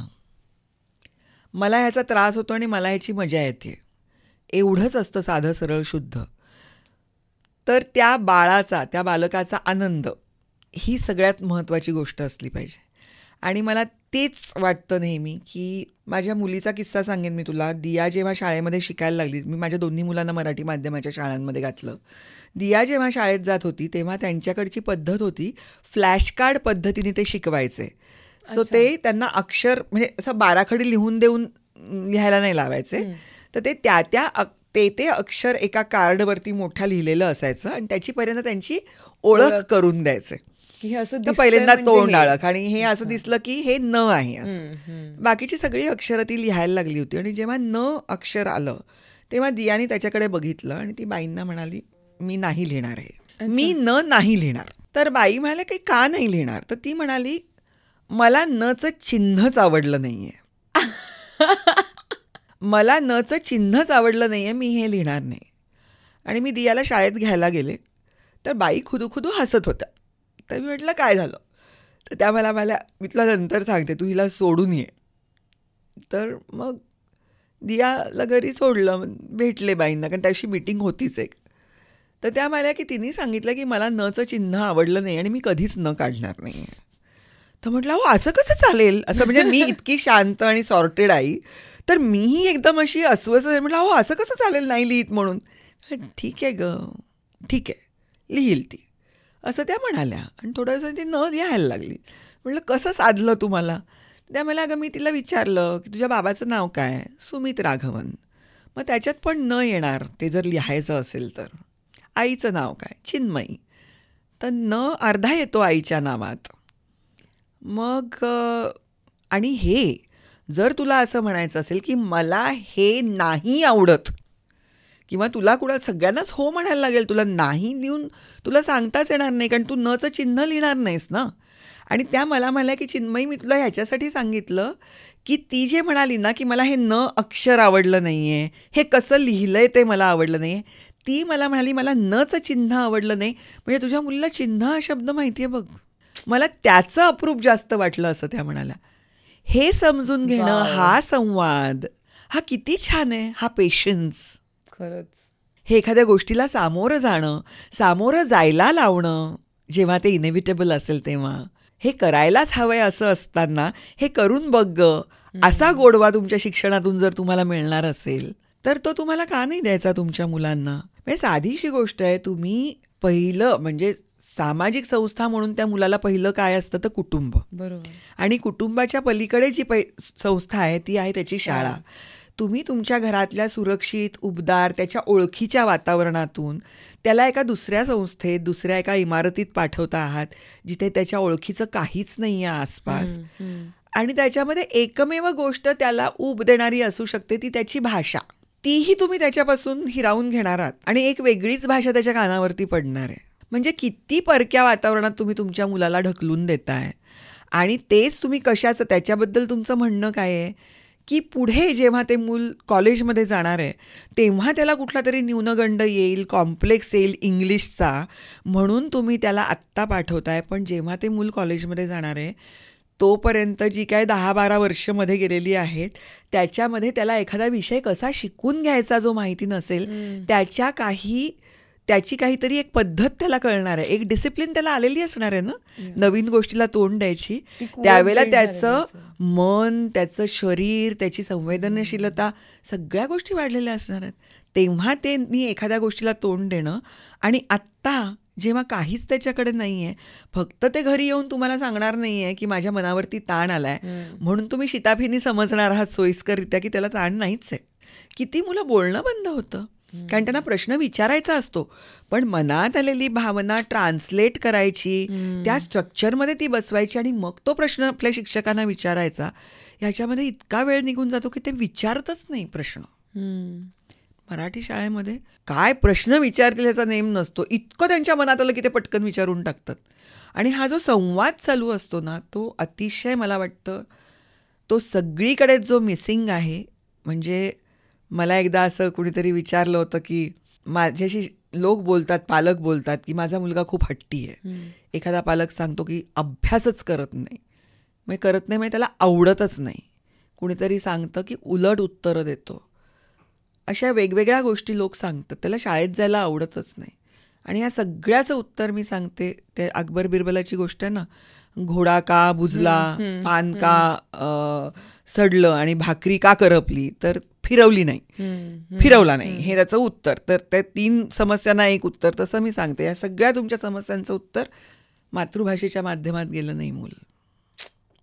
तुमचा मानसिक भावनिक विकास हा इतका, तुम्ही काय शिक्षण घेता आणि ते तुम्ही कसं तुम्हाला कळतं ह्याच्यावरती अवलंबून असतो. त्याच्यामुळे जगभरातल्या, आणि काय माझं म्हणणं नाही आहे, हा काय माझा अट्टाहास किंवा आग्रह नाही आहे, किंवा कुठलं जे आता तर ते असतं ना की अभिमान आणि गर्व हे 2 काय वेगळ्या गोष्टी आहेत, हे कळेनासच झालेलं आहे सध्या. आणि अमराठी लोकांना जाऊन जाऊन थोबडवून काढलं जातं आहे मराठी का बोलत नाही म्हणून. आणि घरातली तुमची मुलं मराठी का बोलत नाहीत ह्याचं तुमच्याकडे उत्तर नाही आहे. नीट मराठी का बोलू शकत नाहीत ह्याच्याबद्दल काहीच कुणाचं म्हणणं नाही आहे. तर ह्या ज्या सगळ्या गोष्टी आहेत त्याच्याबद्दल मला वाटतं की आपण जरा थोडासा विचार करायला हवा. आणि जर तुमचं म्हणणं असं असेल की तुमचं तुमच्या मुलावरती प्रेम आहे, त्याचं भलं व्हावं असं जर तुम्हाला वाटत असेल, तर त्याला आनंदी बघणं ह्याला पर्यायच नसू शकतो ना. ते अल्टिमेट आहे. ते अल्टिमेट. खूप भारी होतं हे, पण तू आत्ता जे बोललीस, आणि खूप महत्त्वाचं सुद्धा. म्हणजे आपल्याला, मला ती गोष्ट तर खूपच खूपच म्हणजे भिडलीच माझ्या मनाला, की आपल्याला जे वाटलंय ते नेमकं तेच सांगण्यासाठीचा तो शब्द तेव्हा त्या क्षणी सुचून ते बोलणं. आणि ते बोलल्यानंतर जे छान वाटतं की मला जे म्हणायचं होतं त्याच्या जवळपासचं नेहमी तेच सांगितलं. नाही, आता तू कित्येकदा तू बघ ना, कित्येक लोकांना जी काय माफी मागायला लागतेय किंवा काहीतरी बोलून जात आहेत आणि मग नंतर त्यांना त्याचा पश्चाताप होतो. तर हेच आहे ना, संभाषण ही एक कलाच आहे. रिॲक्ट करणं, व्यक्त होणं. आणि तुमची भाषाच नाही आहे समृद्ध, तुम्हाला कळतच नाही आहे. ती जर असती तर हे सगळी गफलत झाली नसती तुमच्याकडून, ह्या चुका झाल्या नसतात. की काय वाटतंय तुम्हाला नेमकेपणाने मांडताच येत नाहीये, म्हणून इतके गैरसमज, म्हणून इतकी अस्वस्थता, दंगली होऊ शकतात तुम्ही चुकीचं बोललाय त्याच्यावरून. तर मग तुमचं बोलणं, तुमचं विचार करणं याला किती महत्व आहे. खरंय खरंय, ॲब्सोल्युटली. नाही, आणि तू म्हणालीस ते अगदीच परफेक्ट आहे. कमिंग टू ऑफकोर्स सुमित दादा, मला एकतर चार्मिंग पर्सनॅलिटी वगैरे हे मला वाटतं आता काही वेळा तू ऐकलं असशील आणि प्रत्येकच इंटरव्ह्यूमध्ये तुलाही विचारलं असेल, पण मी कुठेतरी तू बोलताना ऐकलं होतं की ही इज व्हेरी डिसिप्लिन्ड, की खूप काटेकोर, ही गोष्ट इथेच हवी वगैरे वगैरे. आणि तू नेसेसरली एक्झॅक्ट इतकीच डिसिप्लिन नाही आहेस, पण जेव्हा सहजीवनाचा विचार येतो तेव्हा हा बॅलन्स तुम्ही दोघांनी कसा साधलात, की कुठे where did you meet in between? सांगितलं ना, तो व्यवस्थित करण्याची गोष्ट ही त्याच्यावरतीच त्याची जबाबदारी असल्यामुळे तो बॅलन्स तोच साधत असतो.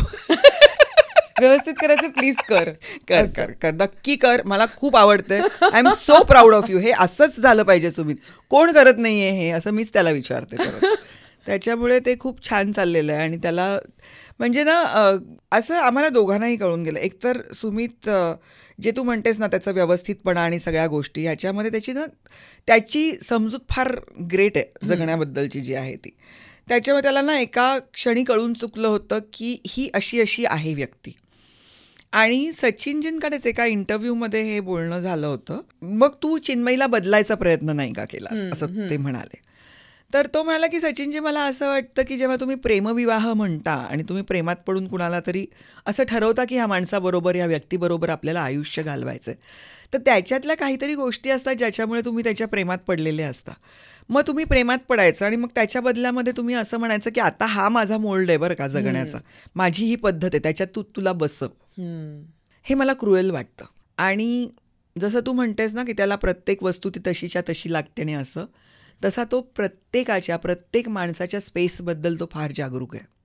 तो म्हणतो की जर मला माझा अवकाश मिळाला पाहिजे ह्या बाबतीत, मी जर इतका काटेकोरपणा मी बाळगणार असेन तर तोच अधिकार समोरच्याला सुद्धा आहे की त्यालाही त्याची स्पेस मिळाली पाहिजे. आणि हे तो फक्त माझ्याबद्दल नाही करत, हे तो त्याच्या मुलांबद्दल करतो, हे तो त्याच्या स्टाफबद्दल करतो, हे तो त्याच्या सहकलाकारांबद्दल करतो, सगळ्यांच्याच बद्दल तो हे करतो. त्याच्यामुळे मला असं वाटतं की त्याच्यामुळे चाललं आहे. आणि दोघांमध्ये सेन्स ऑफ ह्युमर खूपच सुंदर आहे आमच्या दोघांमध्ये. अच्छा. हां, तर त्याच्यामुळे मला असं वाटतं की आम्ही आमच्या दोघांच्या ज्या काही कमतरता असतील किंवा नात्यांमध्ये सुद्धा ज्या काही गोष्टी होत असतील त्यावरती आम्ही फार छान दोघे एकत्र हसू शकतो. त्याच्यामुळे सगळं बरं चाललंय. Wow, truth to that. मी ऍक्च्युअली विचारणार होते की अशी कोणती गोष्ट तुला वाटते की जी सगळ्यात मोठा बाइंडिंग फॅक्टर आहे तुम्हा दोघांसाठी. अर्थात कला झालं, विचार असतील, व्हॉट एव्हर बाकी, पण एक मूलभूत काय आहे, तर कदाचित मला असं वाटतं की स्पेस आणि सेन्स ऑफ ह्युमर. हो, सेन्स ऑफ ह्युमर. खरंच कधी कधी गोष्टी लाईटली पण घेणे कुड बी अ थिंग. खूपच भारी. मला सांग की बऱ्याच वेळा असं म्हटलं जातं की कलाकार म्हटल्यानंतर ते इन्सिक्युअर असतात किंवा कारण संधी खूप लिमिटेड आहेत आणि स्पर्धेत खूप माणसं आहेत, त्यामुळे कोणाला मिळेल नाही मिळेल, आपल्यापेक्षा कोण पुढे, आपल्यापेक्षा कोण मागे, हा विचार कदाचित असतो. पण तुला बघितल्यानंतर मला बऱ्याच वेळेला असं वाटतं की तू खूपच व्हेरी सेल्फ सिक्युअर आहेस मुळातच, आणि तुम्हा दोघांना बघितल्यानंतर सुद्धा तुम्ही आपापसात स्पर्धा करताय असं नाही वाटत कधी. तर ह्याच्याबद्दल मला थोडंसं तुझ्याकडनं ऐकायला आवडेल. तू जे म्हणालीस ना की संधी खूप कमी आहेत किंवा संधी लिमिटेड आहेत आणि माणसं खूप आहेत. नुसती माणसं खूप आहेत असं नाही आहे, टॅलेंटेड माणसं खूप आहेत. म्हणजे असं नाही आहे की संधी कमी, संधी जितक्या आहेत त्याच्यामध्ये कुणीतरी कामचलाऊ येऊन जाऊन काम करते असं नाही आहे. तुमच्याच इतके चांगले लोक आहेत. आणि खूप गोष्टी मी सुमितकडून शिकले, खूप गोष्टी मी शुभांगीकडून शिकले, शुभांगी गोखलेकडून. माझे सिनियर्स आहेत असं मी मानते दोघांनाही. तू म्हणालीस ना संतुष्ट, तर खूप मी डिमांडिंग आहे काही बाबतीमध्ये. जर आता मला माझ्या लेखकांनी सांगितलं की हा तुझ्या भूमिकेचा ग्राफ आहे आणि त्याच्यामध्ये मग कधीतरी ते लोक खूप शिणतात, कारण त्यांना जरा जास्त आमच्यापेक्षा काम करायला लागतं आणि जास्त वाईट परिस्थितीत त्यांना काम करायला लागतं. त्यांना डेडलाईन्स खूप असतात किंवा एकदम असं होतं की नाही आता महा एपिसोड करायचं तर 2 एपिसोड झालेलं असं त्याचा एकत्र करा असं म्हणतात. त्यांना आता परत काय आता प्रसवू असा प्रश्न असतो. तर त्याच्यामुळे त्यांच्यावरची जबाबदारी खूप असते. त्याच्यामुळे ते कधीतरी कंटाळून एखादा सीन थोडासा डाव्या हाताने लिहिल्यासारखा लिहितात आणि तो जर माझ्या हातामध्ये आला तर मी म्हणजे मग दुर्गा माता दिसते सगळ्यांना, की मी म्हणते की नाही नाही नाही, हे तूच लिहिलेलं कॅरेक्टर आहे आणि हे नाही बोलणार असं, तर प्लीज तू विचार कर, तू स्वतःच काहीतरी चांगलं बनवलं आहेस, तिथे काहीतरी शेण कालवू नकोस प्लीज, असं माझं होतं. त्याच्यावरून आमच्या चर्चा होतात, कधी कधी आवाजसुद्धा चढतो, ह्याही गोष्टी होतात. तर त्याच्यामुळे मी अशा पद्धतीचे होते. तर मी कधीतरी असं म्हणायचं की काय सीन दिलाय करायला, तर शुभांगी म्हणाली की तेच तर काम आहे आपलं, तुझ्याकडे काहीही येऊ दे, त्याचं तू सोनं करायचंयस. त्याच्यामुळे माझ्याकडे काय येईल हे मी नाही ठरवू शकत, पण मला काय घ्यायचं हे मी ठरवू शकते आणि मी एकदा घेतल्यानंतर मी त्याचं काय करू शकते हे मी ठरवू शकते. त्याच्यामुळे जेव्हा आपल्याला कळतं ना की आपला रोलच किती आहे, की लोक म्हणतात तुम्ही अशा भूमिका करायला पाहिजेत, त्यावेळेला मी लोकांना सांगते मी लेखक नाही, मी प्रोड्युसर नाही, किंवा मला अशा पद्धतीचा रोल जर करायचा आहे आणि मला जर दुसरं कोणी देत नाही तर मी काय करायला पाहिजे, मी निर्माती व्हायला पाहिजे उद्या आणि मग मी माझ्यासाठी तो रोल लिहून घ्यायला पाहिजे. तेवढी उर्मीच माझ्यामध्ये नाही आहे, तेवढी ऊर्जा पण माझ्यामध्ये नाही आहे, ते मी करू शकणार नाही, ते मी करणार नाही आहे. मग मला माहिती आहे ना की ही दगदग मी करणार नाही आहे, मग ही दगदग मी करत नाही म्हणून माझ्याकडे ते येत नाही. तर मग सिक्युरिटी इन्सिक्युरिटीचा प्रश्नच नाही. ज्या क्षणी मी उद्या ठरवेन की मला हे हवंय, मला हेच करायचंय, मी कम वॉट मे मी ते करीन. मग त्याच्यासाठी मला निर्माती व्हायला लागलं तर मी करीन, त्याच्यासाठी मी माझ्या मित्राच्या मागे लागून त्याच्याकडून ती भूमिका लिहून घ्यायची ठरवली तर ते मी करीन, त्याच्यासाठी मी ते एफर्ट्स करीन आणि मग ते मला मिळेल. पण जर ते मी करत नाही आहे तर कुठलं तरी काम माझ्या वाट्याने कधीतरी येईल, त्यावेळेला मी त्याचं सोनं करेन, त्या संधीसाठी मी थांबेन. मग वखवक कसली, काहीच नाही. आणि सुमितच्या आणि माझ्यामध्ये कॉम्पिटिशन, तर तिथे ना हे थोडंसं रोमॅन्टिक वाटेल ऐकायला, किंवा माझ्या वडिलांच्या भाषेत सांगायचं तर माझ्या वडिलांना जर असं अति कोणीतरी रोमॅन्टिक बोलायला लागलं ना की ते म्हणायचे फारच गलिच्छ रोमॅन्टिक आहेत ते, असं म्हणायचं. त्याच्यामुळे हे कुणाला तरी फारच गलिच्छ रोमॅन्टिक वाटू शकतं, पण तरीसुद्धा सुमितच्याबद्दल ना मला कधी असा तो वेगळा आहे असं वाटतच नाही ग. म्हणजे मी इतकी हरखते त्याच्या कौतुकाने की त्याचं जर कुणी जर कौतुक केलं तर मला वाटतच नाही. आणि ते मी तुला फक्त सुमितच्या बाबतीत आहे असं नाही. म्हणजे मला आता परवा सोनाली कुलकर्णी एक रॅम्प वॉक तिने केला आणि तो माझ्या दुसऱ्या मैत्रिणीसाठी सायली, जिने ही साडी केली आहे, जी सायलीची ही पहिली साडी आहे तिने माझ्यासाठी केलेली. तर सायलीसाठी तिने तो रॅम्प वॉक केला आणि सायलीने तिचं कौतुक करणारी एक पोस्ट लिहिली की किती ती प्रोफेशनल आहे. तर मला ना असं वाटतं सोनालीचं कौतुक झालं असं मला कित्येक लोकांच्याबद्दल वाटतं की हे माझं कौतुक आहे. खरंच सांगते. आणि ह्याच्यामध्ये अजिबात काहीच म्हणजे असं पुट ऑन नाही आहे हे माझं बोलणं. मला खरंच असं वाटतं. आणि त्याच्यामुळे सुमितशी मी काय कॉम्पिटिशन करणार ग. सुमित फार नॅचरल नट आहे. त्याला निसर्गदत्त काही दिलेल्या काही गोष्टी आहेत आणि तो ज्या पद्धतीची मेहनत करतो त्या पद्धतीची मेहनत मी खरंच नाही करत. माझी काम करण्याची पद्धत वेगळी आहे, त्याची काम करण्याची पद्धत वेगळी आहे. त्याचं निवांतपण जे आहे आतलं ते इतकं अद्भुत आहे. तो स्वतः किती सिक्युअर्ड नट आहे. मी गमती जमतीत कधीतरी कुणाला तरी असं नाव ठेवायचं आहे म्हणून नाही, पण मी एखाद्याबद्दल काहीतरी बोलून जाईन. तो कधीच तसं बोलत नाही. He is epitome of decency Sumit. त्याच्यामुळे त्याच्याशी मी काय कॉम्पिटिशन करू. त्याच्याबद्दल मला प्रेम वाटू शकतं, मला त्याच्याबद्दल खूप आदर वाटतो आणि छान वाटतं मला की तो माझ्या आयुष्यात आहे. ही इतकी सुखद गोष्ट आहे की त्याच्या पलीकडे कॉम्पिटिशन आणि काय किंवा इवन हक्क पण नाही वाटत ग मला. म्हणजे कधीच मला असं तो माझी मालमत्ता आहे वगैरे असं वाटत नाही. म्हणजे खूपदा मला असं वाटतं की नात्यांमध्ये कित्येकदा आपण किती त्या माणसाला आपण ऑब्जेक्टिफाय करतो की असं नसतं. ती मैत्री असते, दोन माणसं असतो आपण. मी त्याची आहे हे मला जास्त जाणवत राहतं, तो माझा आहे याच्यापेक्षा. आणि आपण एकत्र मिळून काहीतरी एक युनिट आहोत हे वाटत असतं. की जो माणूस ह्याचं प्रतिनिधित्व करतो की आपण एक कलाकार आहोत आणि आपण कलाकारांवरती प्रेम करतो आणि कलाकार म्हणून आपण एक प्रतिष्ठा पाळली पाहिजे. आपण भारताबाहेर जातो तेव्हा आपण भारताचे सदिच्छादूत असल्यासारखं आपण वावरलं पाहिजे. किंवा एरवी आपण जेव्हा वागत असतो हे भान त्याच्यात आणि माझ्या दोघांमध्ये आहे की आपल्याकडे हे कलाकार आहेत असं बघितलं जातं. तेव्हा आपल्याकडून कुठलीही गोष्ट वावगी होता कामा नये. कारण ती पूर्ण फ्रॅटर्निटीला वरती नेणारी असते किंवा खाली नेणारी असते. त्याच्यामुळे मी त्याची खूप आम्ही दोघेही काळजी घेतो. तर हे जगणं, हे कळणं, ही समजूत ही आमची एकत्र आहे. त्याच्यामुळे असं वेगळे वेगळे आहोत आपण असं वाटतच नाही. खूपच भारी. पण मला सांग, आता तू जसं म्हणालीस ना की एक चांगला कलाकार होण्यासाठी एक माणूस म्हणून संवेदनशील असणं तुला गरजेचं वाटतं किंवा किती वाटतं? आपण काहीही असण्यासाठी आपण माणूस चांगलं असणं म्हणजे बाबासाहेब आंबेडकरांचं ते वाक्य नाही की सर्वप्रथम आणि अंतिमतः मी एक भारतीय आहे. हे जसं ते म्हणतात तसं मला वाटतं की कुठल्याही क्षेत्रातले तुम्ही असा, सर्वप्रथम आणि अंतिमतः तुम्ही चांगलं माणूस असणं ह्याला पर्यायच नाही आहे. पर्यायच नाही आहे. खूपच महत्त्वाचं आहे. आणि अंडरलाइंड खास करून बऱ्याच वेळेला असं होतं ना की आपण म्हणजे आता मी तुझ्याकडे दोन्ही रोल्सनी बघतेय की एक माणूस म्हणून सुद्धा आणि अर्थातच कलाकार म्हणून सुद्धा. तर ह्या दोन्ही आघाड्यांवरती अशी काही मूल्य असतात जी बऱ्याच वेळेला आपण जपत असतो किंवा आपण आपल्या कामातनं असं दाखवत नाही, पण आपल्याला माहीत असतं की मी जेव्हा काम करते तेव्हा ह्या गोष्टी तर माझ्यासोबत येतातच. उदाहरणार्थ कोणी वक्तशीर असतं, कोणी खूप पर्टिक्युलर असतं, कोणी अभ्यास करूनच परीक्षेला उतरणार या झोनचं असतं. तर तुझ्या बाबतीत अशी कोणती मूलभूत मूल्य आहेत चिन्मयीताई जी which are very dear to you, जी तुझ्या खूप जवळची आहेत आणि तुझ्या कामात उतरतातच? मला असं वाटतं की मी गोष्टी लाईटली घेत नाही.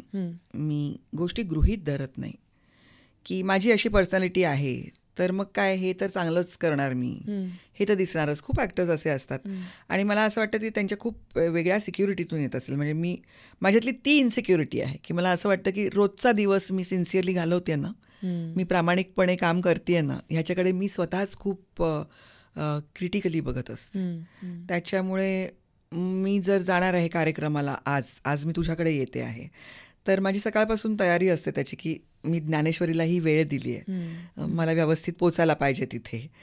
मी जात असताना मी 10 विचार डोक्यामध्ये ठेवलेले नसू देत. मी जेव्हा तुमच्याबरोबर आहे तेव्हा मी 100% तुमच्याबरोबर आहे. मी नाटकाच्या रिहर्सलमध्ये आहे तर मी 100% नाटकाच्या रिहर्सलमध्ये. कधी कधी ही माझी क्वालिटी पण नसते. कारण जेव्हा मी आणि सुमित दोघेजण लेकुरे उदंड झाली करत होतो तेव्हा मी हे जरा गंमत म्हणूनच ऐकावं हे, कारण नाही तर हल्ली ट्रोलिंगचे दिवस असे आहेत की लगेचच त्याच्यावरती काहीतरी येऊ शकतं. तर माझा आणि सुमितचा दोघांचाही मोबाईल आमच्याबरोबर असायचा आणि मी मुलांना सांगायचे, घराला आग लागली तरी मला फोन करू नका. कारण एकतर आग लागलेली असताना मला फोन करून काहीच फायदा नाही. तुम्हाला जे काही शिकवलेलं आहे प्रथमोपचार ते तुम्हाला करायला पाहिजेत. दुसरी गोष्ट म्हणजे मी काय करीन तर मी तर पोचू पण नाही शकणार आणि मी त्या नाटकाची पण वाट लावीन, कारण मी स्थिर बुद्धिबाई नाही आहे. त्याच्यापेक्षा तुम्ही अप्पूला फोन करा, कारण तो प्रत्येक प्रवेश संपल्यानंतर एकदा फोनकडे बघून परत तो दुसरा प्रवेश करायला जाऊ शकतो. मला तसं नाही होत. मला 100% नाटकच करायचं असतं त्यावेळेला. त्यामुळे दुसरं काहीही करू शकत नाही. हां, म्हणजे मी हाही नाही आवडणार की माझा परगाया प्रवेश झालेला असतो वगैरे. माझं लाईट माझा बरोबर येतोय की नाही आणि मला स्पॉट घ्यायचं याचं मला भान असतं आणि ते सगळं मला कळत असतं की कोण तिकडे वेफर्स खात आहे आणि का माझ्याकडे बघत नाही आहेत हे वगैरे सगळं मला कळत असतं. पण मी मुलांना हे मी सांगितलेलं होतं. त्याच्यामुळे मी जातानाचं माझं हे आहे की मी जिथे जाते तिथे मी 100% असते. मी काहीच 98.5 99% करत नाही. ती एक गोष्ट आहे. दुसरी गोष्ट अशी आहे की मी आनंदी असते. मला असं वाटतं की समाधानी असणं आणि आनंदी असणं, आणि ह्या गोष्टीची मी नेहमीच काळजी घेते की माझा आनंद हा दुसऱ्याच्या आनंदाला छेद देणारा कधी नसावा. कुणीतरी पडलं म्हणून मला कधीच आनंद होणार नाही. मला कधीच त्याची मजा नाही घेता येणार. आणि I am a good teammate. मला एकटीने मला काहीच साधता येत नाही. मला नेहमी टीम लागते आणि मी प्रयत्न करते की माझी अख्खी टीम जी आहे ती सेम इंटेन्सिटीला असेल. त्याच्यासाठी जे काय करायला लागेल ते मी करायला तयार असते. तर ह्या गोष्टी आहेत माझ्या बहुतेक ज्या मला, आणि हे तर माझं म्हणजे हे तर माझा आनंद दुसऱ्याच्या आनंदाच्या आड येता कामा नये, हे तर तत्व आहे माझ्या जगण्याचं. खूप भारी आहे, खूप भारी आहे खरंच. बऱ्याच वेळेला म्हणजे कुठेतरी मी वाचलंच होतं की सुख आणि आनंद ह्याच्यातला काय फरक आहे, की सुख काही ऑब्जेक्ट्सने तुम्हाला मिळू शकतं पण आनंदी तुम्हाला असावं लागतं. आणि तुम्ही नसाल आनंदी तर कितीही सुख देणारी गोष्ट तुमच्यासमोर असली तरी तुम्हाला त्यातून सुख घेताच येत नाही. ते कारण आपण सॅडच असतो. तर मला वाटतं तुझी प्रवृत्ती आहे आनंदी असण्याची, त्यामुळे तुला ते तसं तसं आजूबाजूला दिसतं पण, आणि नाही म्हटलं तरी ती ऊर्जा गिव्ह अँड टेक होतेच ना. उत्सवच करायची इतकी सवय लागली आहे मला प्रत्येक गोष्टीची, आणि काहीतरी म्हणजे त्याचा पण सोहळा करायचा, प्रत्येक गोष्टीचा सोहळा करायचा. म्हणजे जर माझी गाडी जर बिघडली ना तर मी पटकन तिकडे बघते की ते काय कुठे हॉटेल आहे चांगलं, तर मग आता आपण जाऊन ही झाली आहे परिस्थिती जी आहे ती कशी शीतल करता येईल आपल्याला ते बघायचं आणि मज्जा करायची त्याची. माझा पाय मोडला होता, माझी एक मोठी सर्जरी झाली विच वेंट रॉंग ॲक्च्युली. तर जवळजवळ 8 महिने असं होतं की माझ्या ह्या पायाला अँगलच येत नव्हता. म्हणजे जो आपला गुडघ्यात पाय वागतो ना तर तो फक्त 30 डिग्रीपर्यंतच पाय माझा जात होता. आता ॲक्टरला कसं असं चालणार ना, मी खाली बसते, मला पायऱ्या चढायच्या असतात, कितीतरी गोष्टी मला ॲक्टर म्हणून करायच्या असतात.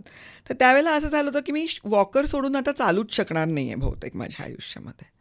अशी जेव्हा परिस्थिती होती ना तेव्हा मी माझ्या बाथरूममध्ये मग हा एक स्टूल असा ठेवला आणि मग त्याच्यानंतर समोर जर छोटा स्टूल ठेवला आणि बादली जर अशी ठेवली तर मला अशी अशी आंघोळ करता येते. मग आपण शॅम्पूच्या बाटल्या आणताना कुठल्या आणल्या की आपल्याला जरा जास्त कमी त्रास होईल, ह्या सगळ्याचा विचार करून मग मी तो तसं सेटअप बनवणं ह्याच्यामध्ये मी स्वतःला गुंतवून घेतलं होतं.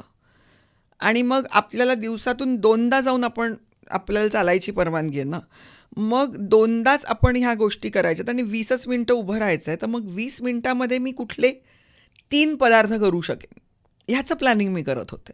सो सतत डोक्याला काम द्यायचं आणि तसं राहायचं. आणि नंतर मग मी खूप परिश्रमाने राहिलेही उभी आणि आता मी बऱ्यापैकी नॉर्मल आहे असं मी केलं आहे. आणि त्या काळामध्ये मग कळलं की डिझॅबिलिटी काय असते, काय काय त्रास होऊ शकतात. तेव्हा कळायला लागलं पहिल्यांदा की इतके दिवस थिएटरमध्ये काम करते, येते जाते, रॅम्प्स किती नाट्यगृहांना आहेत हे तेव्हा लक्षात आलं. आणि मग कळलं की आपण किती आपल्यापुरते जगत असतो. So true. Absolutely absolutely. मला मुरंबाबद्दल तर डेफिनेटली विचारायचं. म्हणजे लिटरली तू यायच्या आधी पण मी माझे तुझेचा व्हिडिओज बघत होते आणि मला असं वाटतं की देर इज अ कल्ट आणि इतकी माणसं आहेत ज्यांच्यासाठी प्रेमाचं डेफिनेशन बनलंय ते गाणं. आणि I am not just saying the way it is संग किंवा द म्युझिक आणि शब्द, पण त्या गाण्याचा व्हिडिओही जो आहे ना, तो इतका सुंदर आहे. म्हणजे जिथे ती ट्रंक असते आणि तुम्ही दोघं बसताय आणि हसताय आणि ऊन, मी विसरूच शकत नाही तो शॉट कधी. तर मला विचारायचंय की मुरंबा हे प्रोजेक्ट तुझ्यासाठी काय होतं, आणि माझे तुझे हे गाणं तुलाही तितकंच हिट करतं का जितकं आम्हा सगळ्यांना करतंय? हो, माझ्या अंगावरती आत्ता पण काढतात नुसतं त्या गाण्याच्या आठवणीने सुद्धा.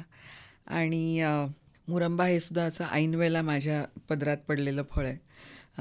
ते लोक खूप प्रयत्न करत होते, वेगवेगळ्या ॲक्ट्रेसेसना त्यांनी विचारलं होतं कराल का, आणि कुठल्या कुठल्या कारणांनी, कुणाला वेळ नाही, कुणाला काय नाही. आणि थोडंसं वरुणच्या पण डोक्यामध्ये जे होतं, त्याला ज्या आपल्या साऊथ इंडियन एक फारच आवडती ॲक्टर आहे माझी, रेवतीनी तो रोल करावा असं फार वाटत होतं. आता तुझं ते इमॅजिन केलं असं सगळं, तर तुला ती अशी परफेक्ट त्याच्यात, म्हणजे ते त्याच्या डोक्यामध्ये इतकं होतं, किंबोना लिहिताना सुद्धा, की त्यांनी खूप कमी डायलॉग्स ठेवले होते की तिला ते अनकम्फर्टेबल होऊ नये म्हणून. आणि ती धारवाडची आई, कर्नाटकातली, तिचे फीचर्स, तिचं दिसणं, हे सगळंच अशा पद्धतीने त्याच्या डोक्यात ते बहुतेक होतं, पण ते मटेरियलाइज नाही होऊ शकलं. आणि अक्षरशः मी तुला सांगते, मी 24 तारखेला शूटिंग करायला गेले ह्या चित्रपटाचं. 15 ऑगस्टला त्यांच्याकडून मला ही विचारणा झाली, अपर्णा पाडगावकरनी मला फोन केला आणि माझी अगं एक फिल्म आहे, त्याच्यात 4 जणांचीच मेन कॅरेक्टर्स आहेत आणि त्याच्यातलं तुझं एक आहे. तर हे बघ, आता कुणीही हे सांगताना असंच सांगणार ना की अरे तूच महत्त्वाची आहेस असं. तर मी म्हटलं असंच सांगत असेल अपर्णा, की इतकं काय मोठं कोण आपल्याला विचारणार आहे असं मला वाटलं होतं. पण अपर्णा एक अत्यंत बुद्धिमान मुलगी आहे आणि छान लिहिणारी, वाचणारी, पत्रकार मोठी, आणि त्याच्यानंतर या फील्डमध्ये आलेली. त्याच्यामुळे तिच्याबद्दल मला एक वेगळा आपलेपणा आणि आदर आहे. तर मी म्हटलं ठीक आहे, तर आम्ही दशमी नावाची एक आमची प्रोडक्शन कंपनी लॉन्च केली म्हणाली, आणि त्याच्यातर्फे आम्ही हे करतो. आणि बाकीची कास्ट मिथिला, अमेय आणि सचिन आहेत. सो सगळं त्यांचं बाकीचं सगळं ठरलेलं होतं गं, फक्त ही आईच ठरलेली नव्हती. तर ती मला म्हणाली की मग आपण मीटिंग करूया. बरं, तेव्हा मला माहिती नाही की इतक्या लगेचचं हे आहे. मला वाटलं 1-2 महिन्यानंतर कधीतरी किंवा पुढच्या महिन्यात वगैरे फिल्म असेल. आणि मग 18 तारखेच्या मग त्याच्यानंतर परत काहीच झालं नाही. 15 तारखेला हे बोलणं रात्री झालं, 16-17 काहीच नाही, आणि 18 तारखेला एकदम मला फोन आला. मी रणजित गुगळे बोलतोय, मी ह्या चित्रपटाचा प्रोड्युसर असणार आहे आणि तुमच्या मानधनाचं आणि काय कसं असेल. तर मी म्हटलं अरे मी अजून स्क्रिप्टच वाचलेलं नाही आहे, तर मला आधी एकदा स्क्रिप्ट ऐकू दे, असं होऊ दे, मग त्याच्यानंतर आपण. तो काही ऐकायलाच तयार नाही. त्याने डायरेक्ट मला इतके इतके पैसे वगैरे असं सगळं तो बोलून माझ्याशी मोकळा झाला. म्हटलं आता जाऊन ऐकूया. मी म्हटलं तरी पण मला एकदा स्क्रिप्ट, तर मीटिंगला या म्हणून मला सांगितलं. तर मी त्या ऑफिसमध्ये गेले. असंच तुमचं जसं आहे तसंच अशा केबिन्स आणि सगळं असं होतं. आणि मग अपर्णाच्याच केबिनमध्ये आम्ही गेलो. तर अपर्णाची केबिन तिच्या पर्सनॅलिटीची साक्ष देणारी कविता लावून ठेवलेल्या होत्या तिथे तिच्या केबिनमध्ये. आणि मला इतकं गोड वाटलं ते. आणि मी जाऊन बसले आणि मग वरुण आला. मग माझी ओळख झाली. हां ताई, मी वरुण नार्वेकर. आणि म्हटलं की हां, तर असा प्रेमाईस आहे याचा, एका दिवसातलीच ही कथा आहे, असं वगैरे करून, आणि वाचूया आपण. तर मला हे एक्सपेक्टेडच नव्हतं की मीटिंगला गेलो म्हणजे जनरली असं असतं की ओळख होते, एक वन लाईनर जे त्या स्टोरी लाईन सांगितली जाते थोडक्यामध्ये, तुम्हाला स्क्रिप्ट देतात की तुम्ही आता वाचून या म्हणून, किंवा ते आता एक तर तो बावळट प्रकार की तुम्हाला लिंक पाठवतात, PDF पाठवली आहे, त्याचा मला खूप त्रास होतो. ते मी छापून घेतल्याशिवाय मी वाचत नाही.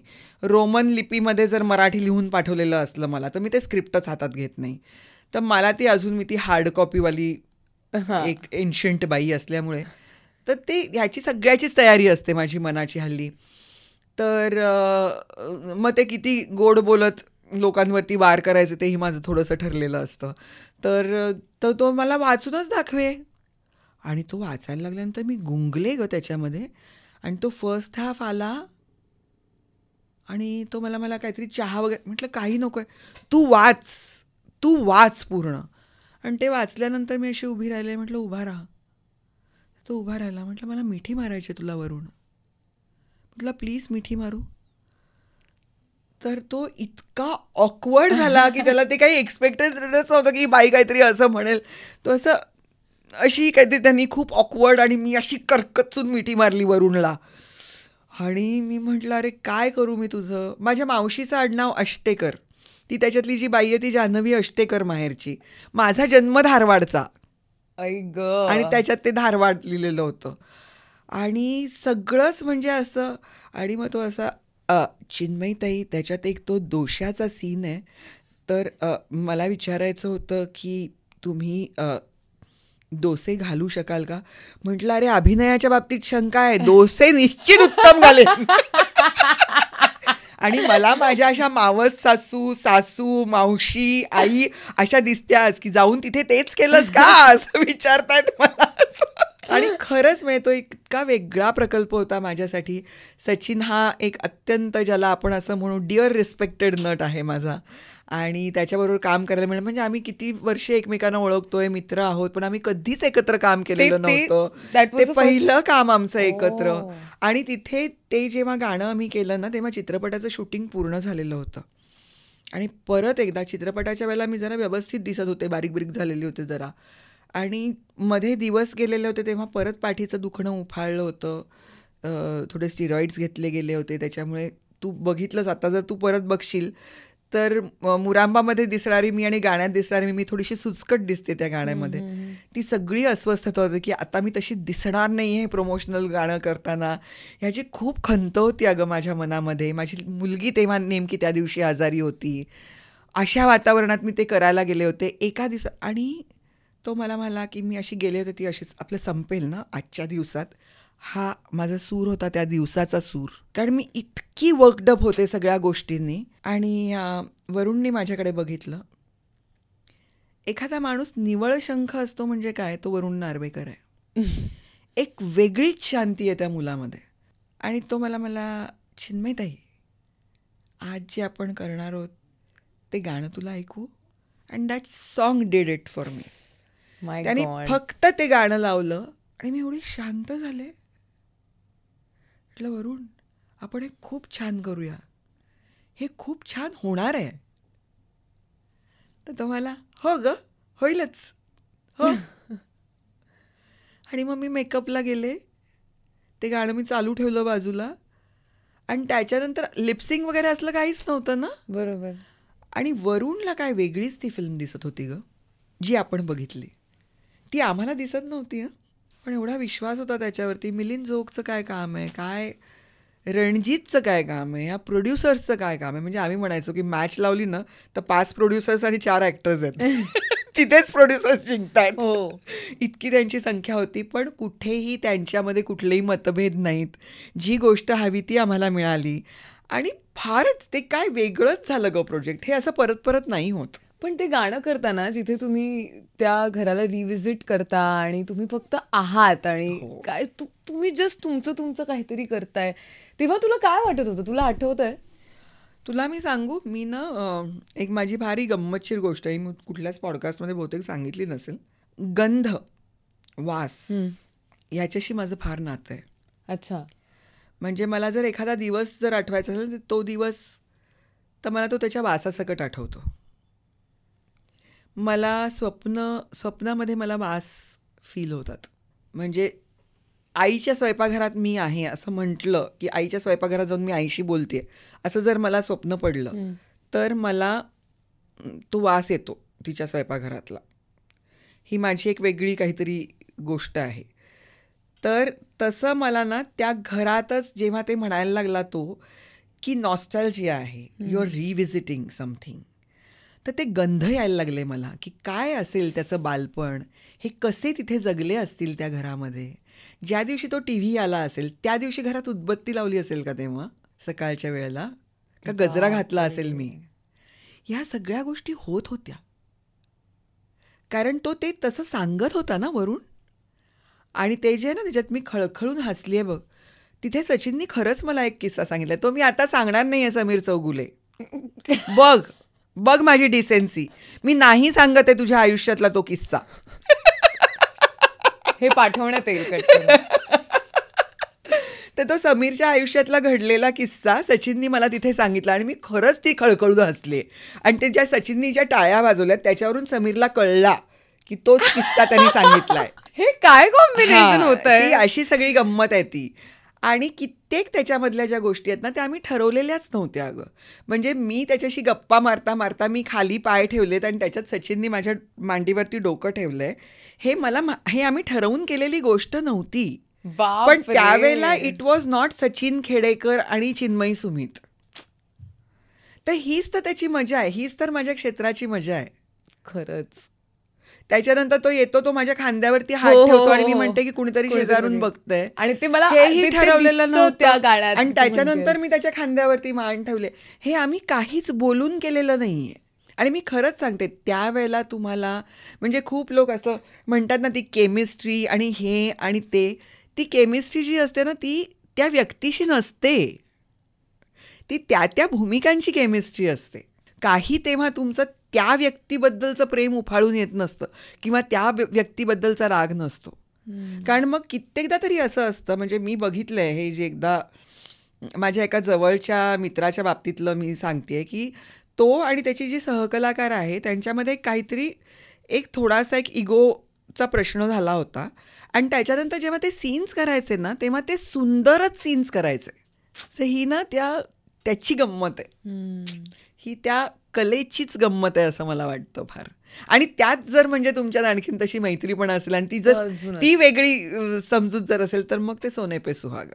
माय गॉड. मला असं वाटतं की आतापर्यंत आपण मारलेल्या सगळ्या गप्पा एका बाजूला आणि हे माझे तुझेवर झालेलं जे कॉन्व्हर्सेशन आहे. आणि काय लिहिलंय ग वैभवनी, काय लिहिलंय अनबिलिव्हेबल आहे. काय गायलंय अनुराधाने, काय कंपोजिशन आहे. म्हणजे कसं असं सगळंच कसं छान होऊ शकतं ना, त्याचं ते उदाहरण आहे. खूपच बाब. आणि मला वाटतं की ते लोकांच्या स्मृतीतून जाऊच शकत नाही असं गाणं आहे ते. माझा त्याच्यानंतरचा मुरांबा रिलीज झाल्यानंतरचा माझा वाढदिवस होता आणि आम्ही सगळेजण टाऊनला जेवायला गेलो होतो आणि नीरद दिया होते बरोबर. आम्ही 4घेच जण गेलो होतो जेवायला. आणि मी तुला सांगते टाऊनहून पार्लेला येईपर्यंत जवळजवळ 6 का 7 वेळेला लूपवरती माझे तुझे चालू होतं. आणि म्हणजे आम्ही एकमेकांशी काही बोललोच नाही, आम्ही 4घेही.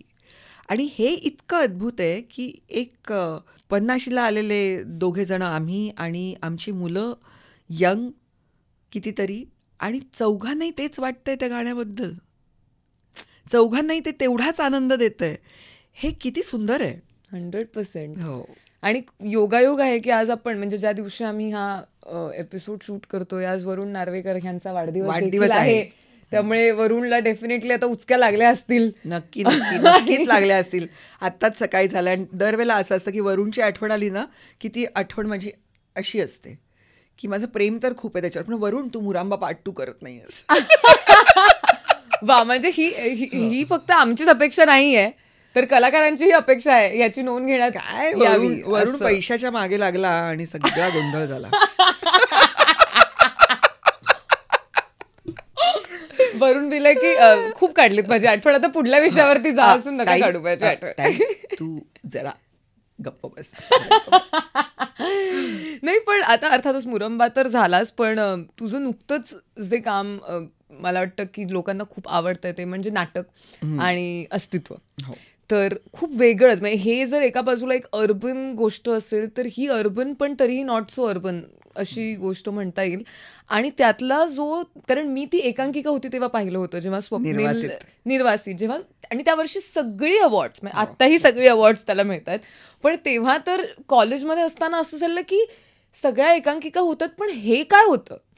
आणि सायली मला वाटतं करायची, मला तिचं नाव अजूनही आठवते कारण मला तो मांजरीचा सीन आठवतोय की मांजरीचा आवाज येतो आणि ती दूध ठेवते, हे मी विसरूच शकत नाही. ही माझी तेव्हाची मेमरी आहे. कट टू मी आत्ता नुकतंच पुन्हा एकदा मोठा पडदा म्हणजे मोठ्या मंचावरती ते नाटक जेव्हा पाहिलं, तुझा काय अनुभव होता आणि तुझा तो जो वावर आहे तू एस्टॅब्लिश करतेस की ते घर किती मोठं आहे आणि ते घर कितीही असलं तरी त्यात तुला अडचण नाही होते, हेही तू तुझं उठणं बसणं दम खाणं काम करणं कपडे धुणं सगळं ते मला थोडंसं ऐकायला आवडेल की तू कसं हे वर्कआउट केलंस.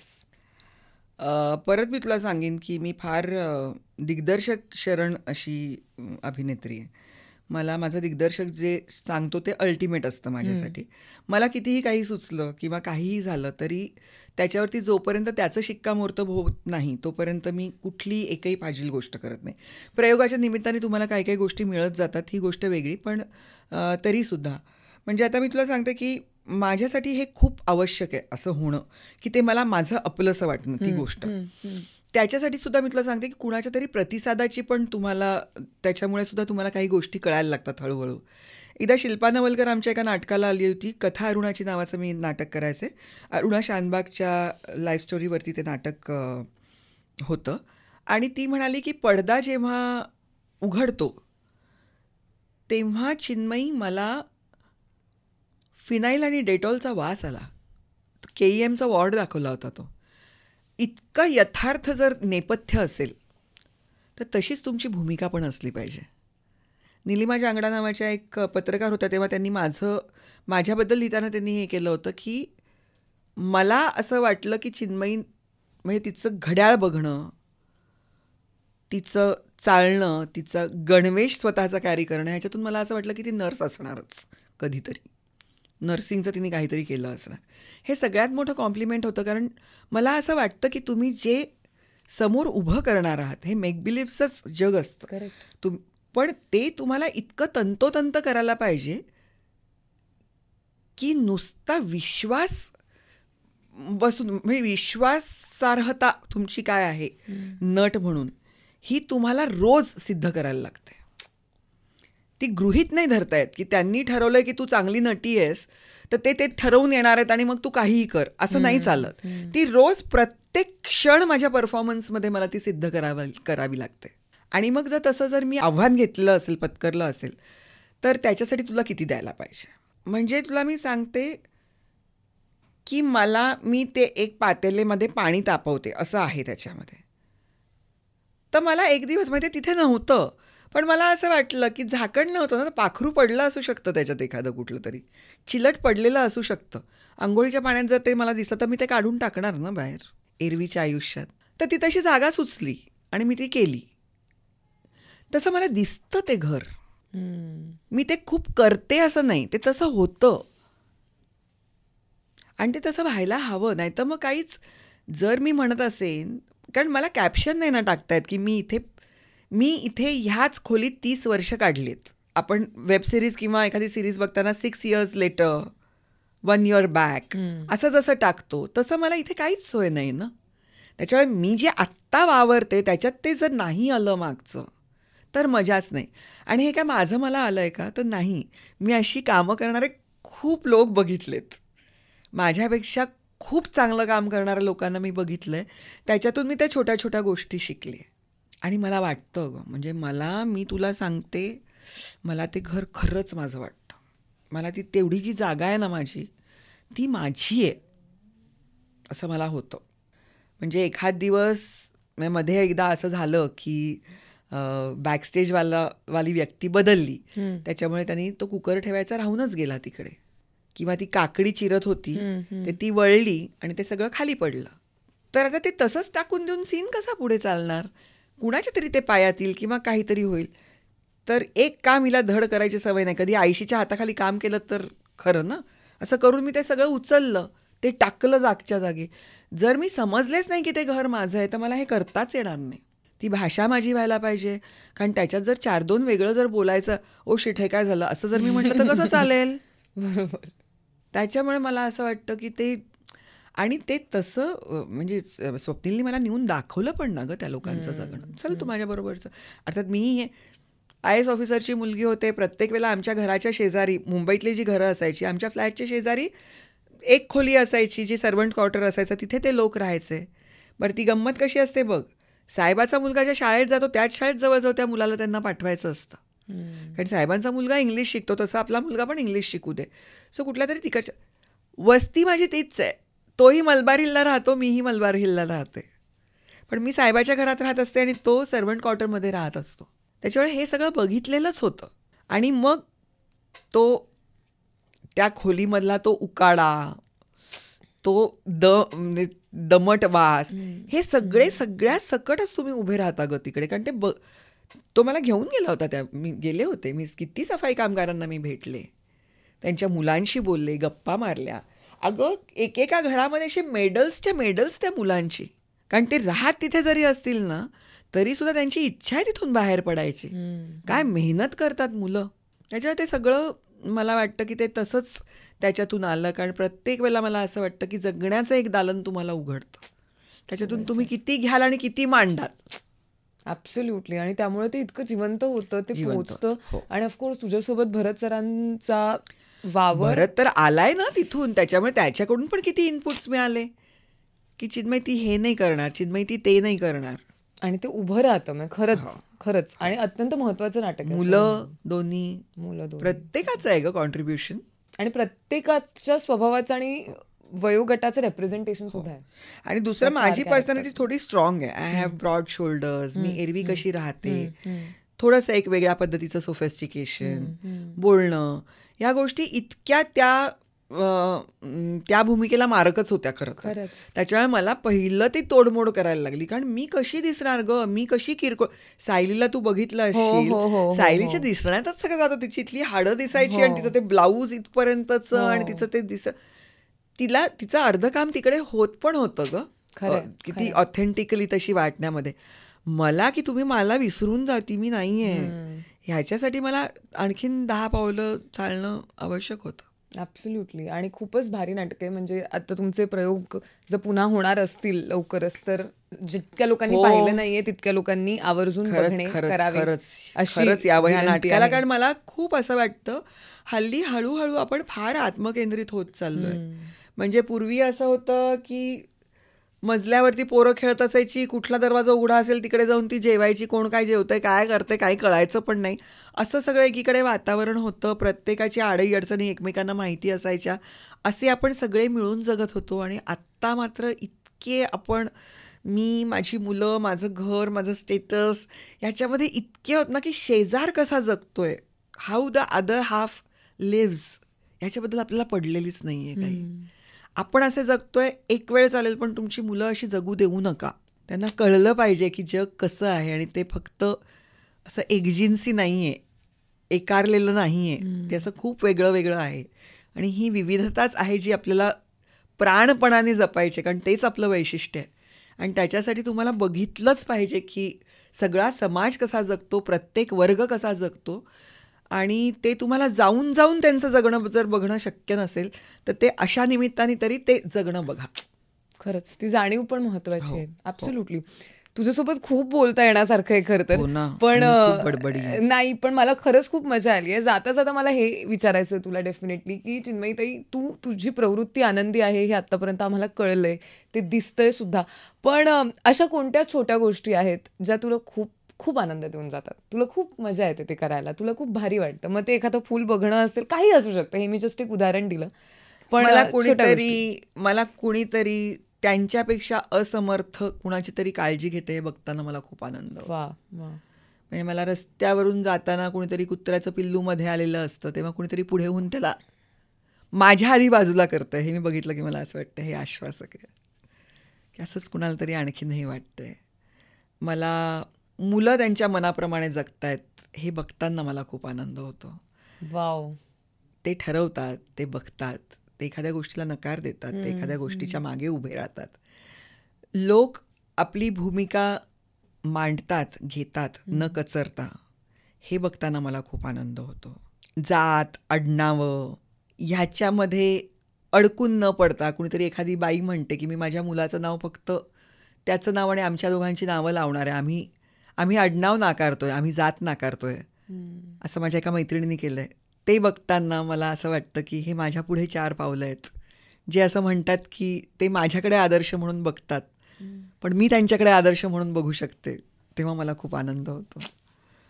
मला एखादी मराठी शाळा जेव्हा असं म्हणते, संस्था, की काहीही झालं तरी चालेल, शाळा बंद झाली तरी चालेल, पण आम्ही इंग्लिश माध्यमाची शाळा नाही उघडणार, असं जेव्हा लोक म्हणतात, म्हणजे परत तेच आहे की भूमिका घेणं एखादी, ते मला खूप आवडतं. आणि काय ग, मला जगणंच आवडतं. Coming back to where we started. Yes. हा दुर्गाताईंकडे परत आलेलो होतो आपण. दुर्गाबाईंकडे काय त्याच्याशिवाय काही नाही ग. आणि मी खरंच सांगते की असं म्हणजे आता मला आवडणाऱ्या संगीताच्या बाबतीत असं आहे की तुमच्या मनात त्यावेळेला ज्या भावना असतील त्याच्यासाठी तुला लगेच एक गाणं सुचतं. ही काय सुंदर गोष्ट आहे. तसंच म्हणजे तुम्हाला जे वाटतं त्याच्यासाठी सुद्धा तुम्हाला कुठेतरी संदर्भ मिळतो त्याचा, की मला हे मांडताना ना मी हे वाचलेलं होतं त्या शब्दात मी मांडते असं. मला हे केवढं सुख आहे अगं, फार मज्जा आहे ही.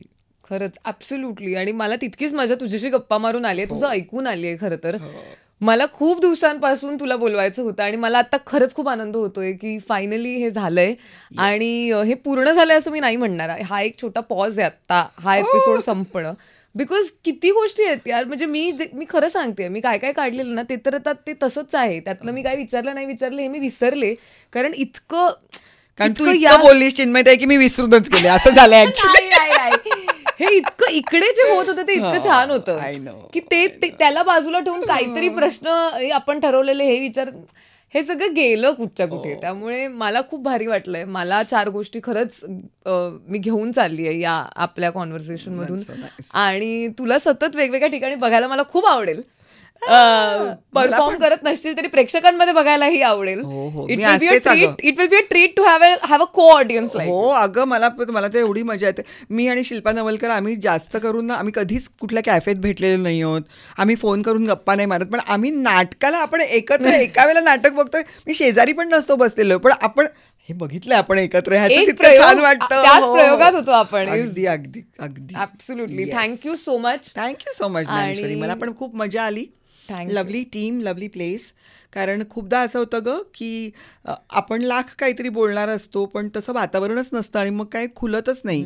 आणि पॉडकास्टच्या बाबतीत किंवा ह्या पद्धतीच्या सगळ्या गोष्टींच्या बद्दल असं वाटतं की तुम्हीच खरं काय विचार करताय ह्याच्याबद्दल पण तुम्हाला एक वेगळं काहीतरी कळतं. त्याच्याला फार मजा येते ह्या गप्पांना. इट्स व्हेरी थेरप्युटिक तसं बघायला गेलं. ऍक्च्युली तुम्ही कधी कधी स्वतःच विचार करून सांगत असता आणि ते ऐकताना मला खूप भारी वाटतं.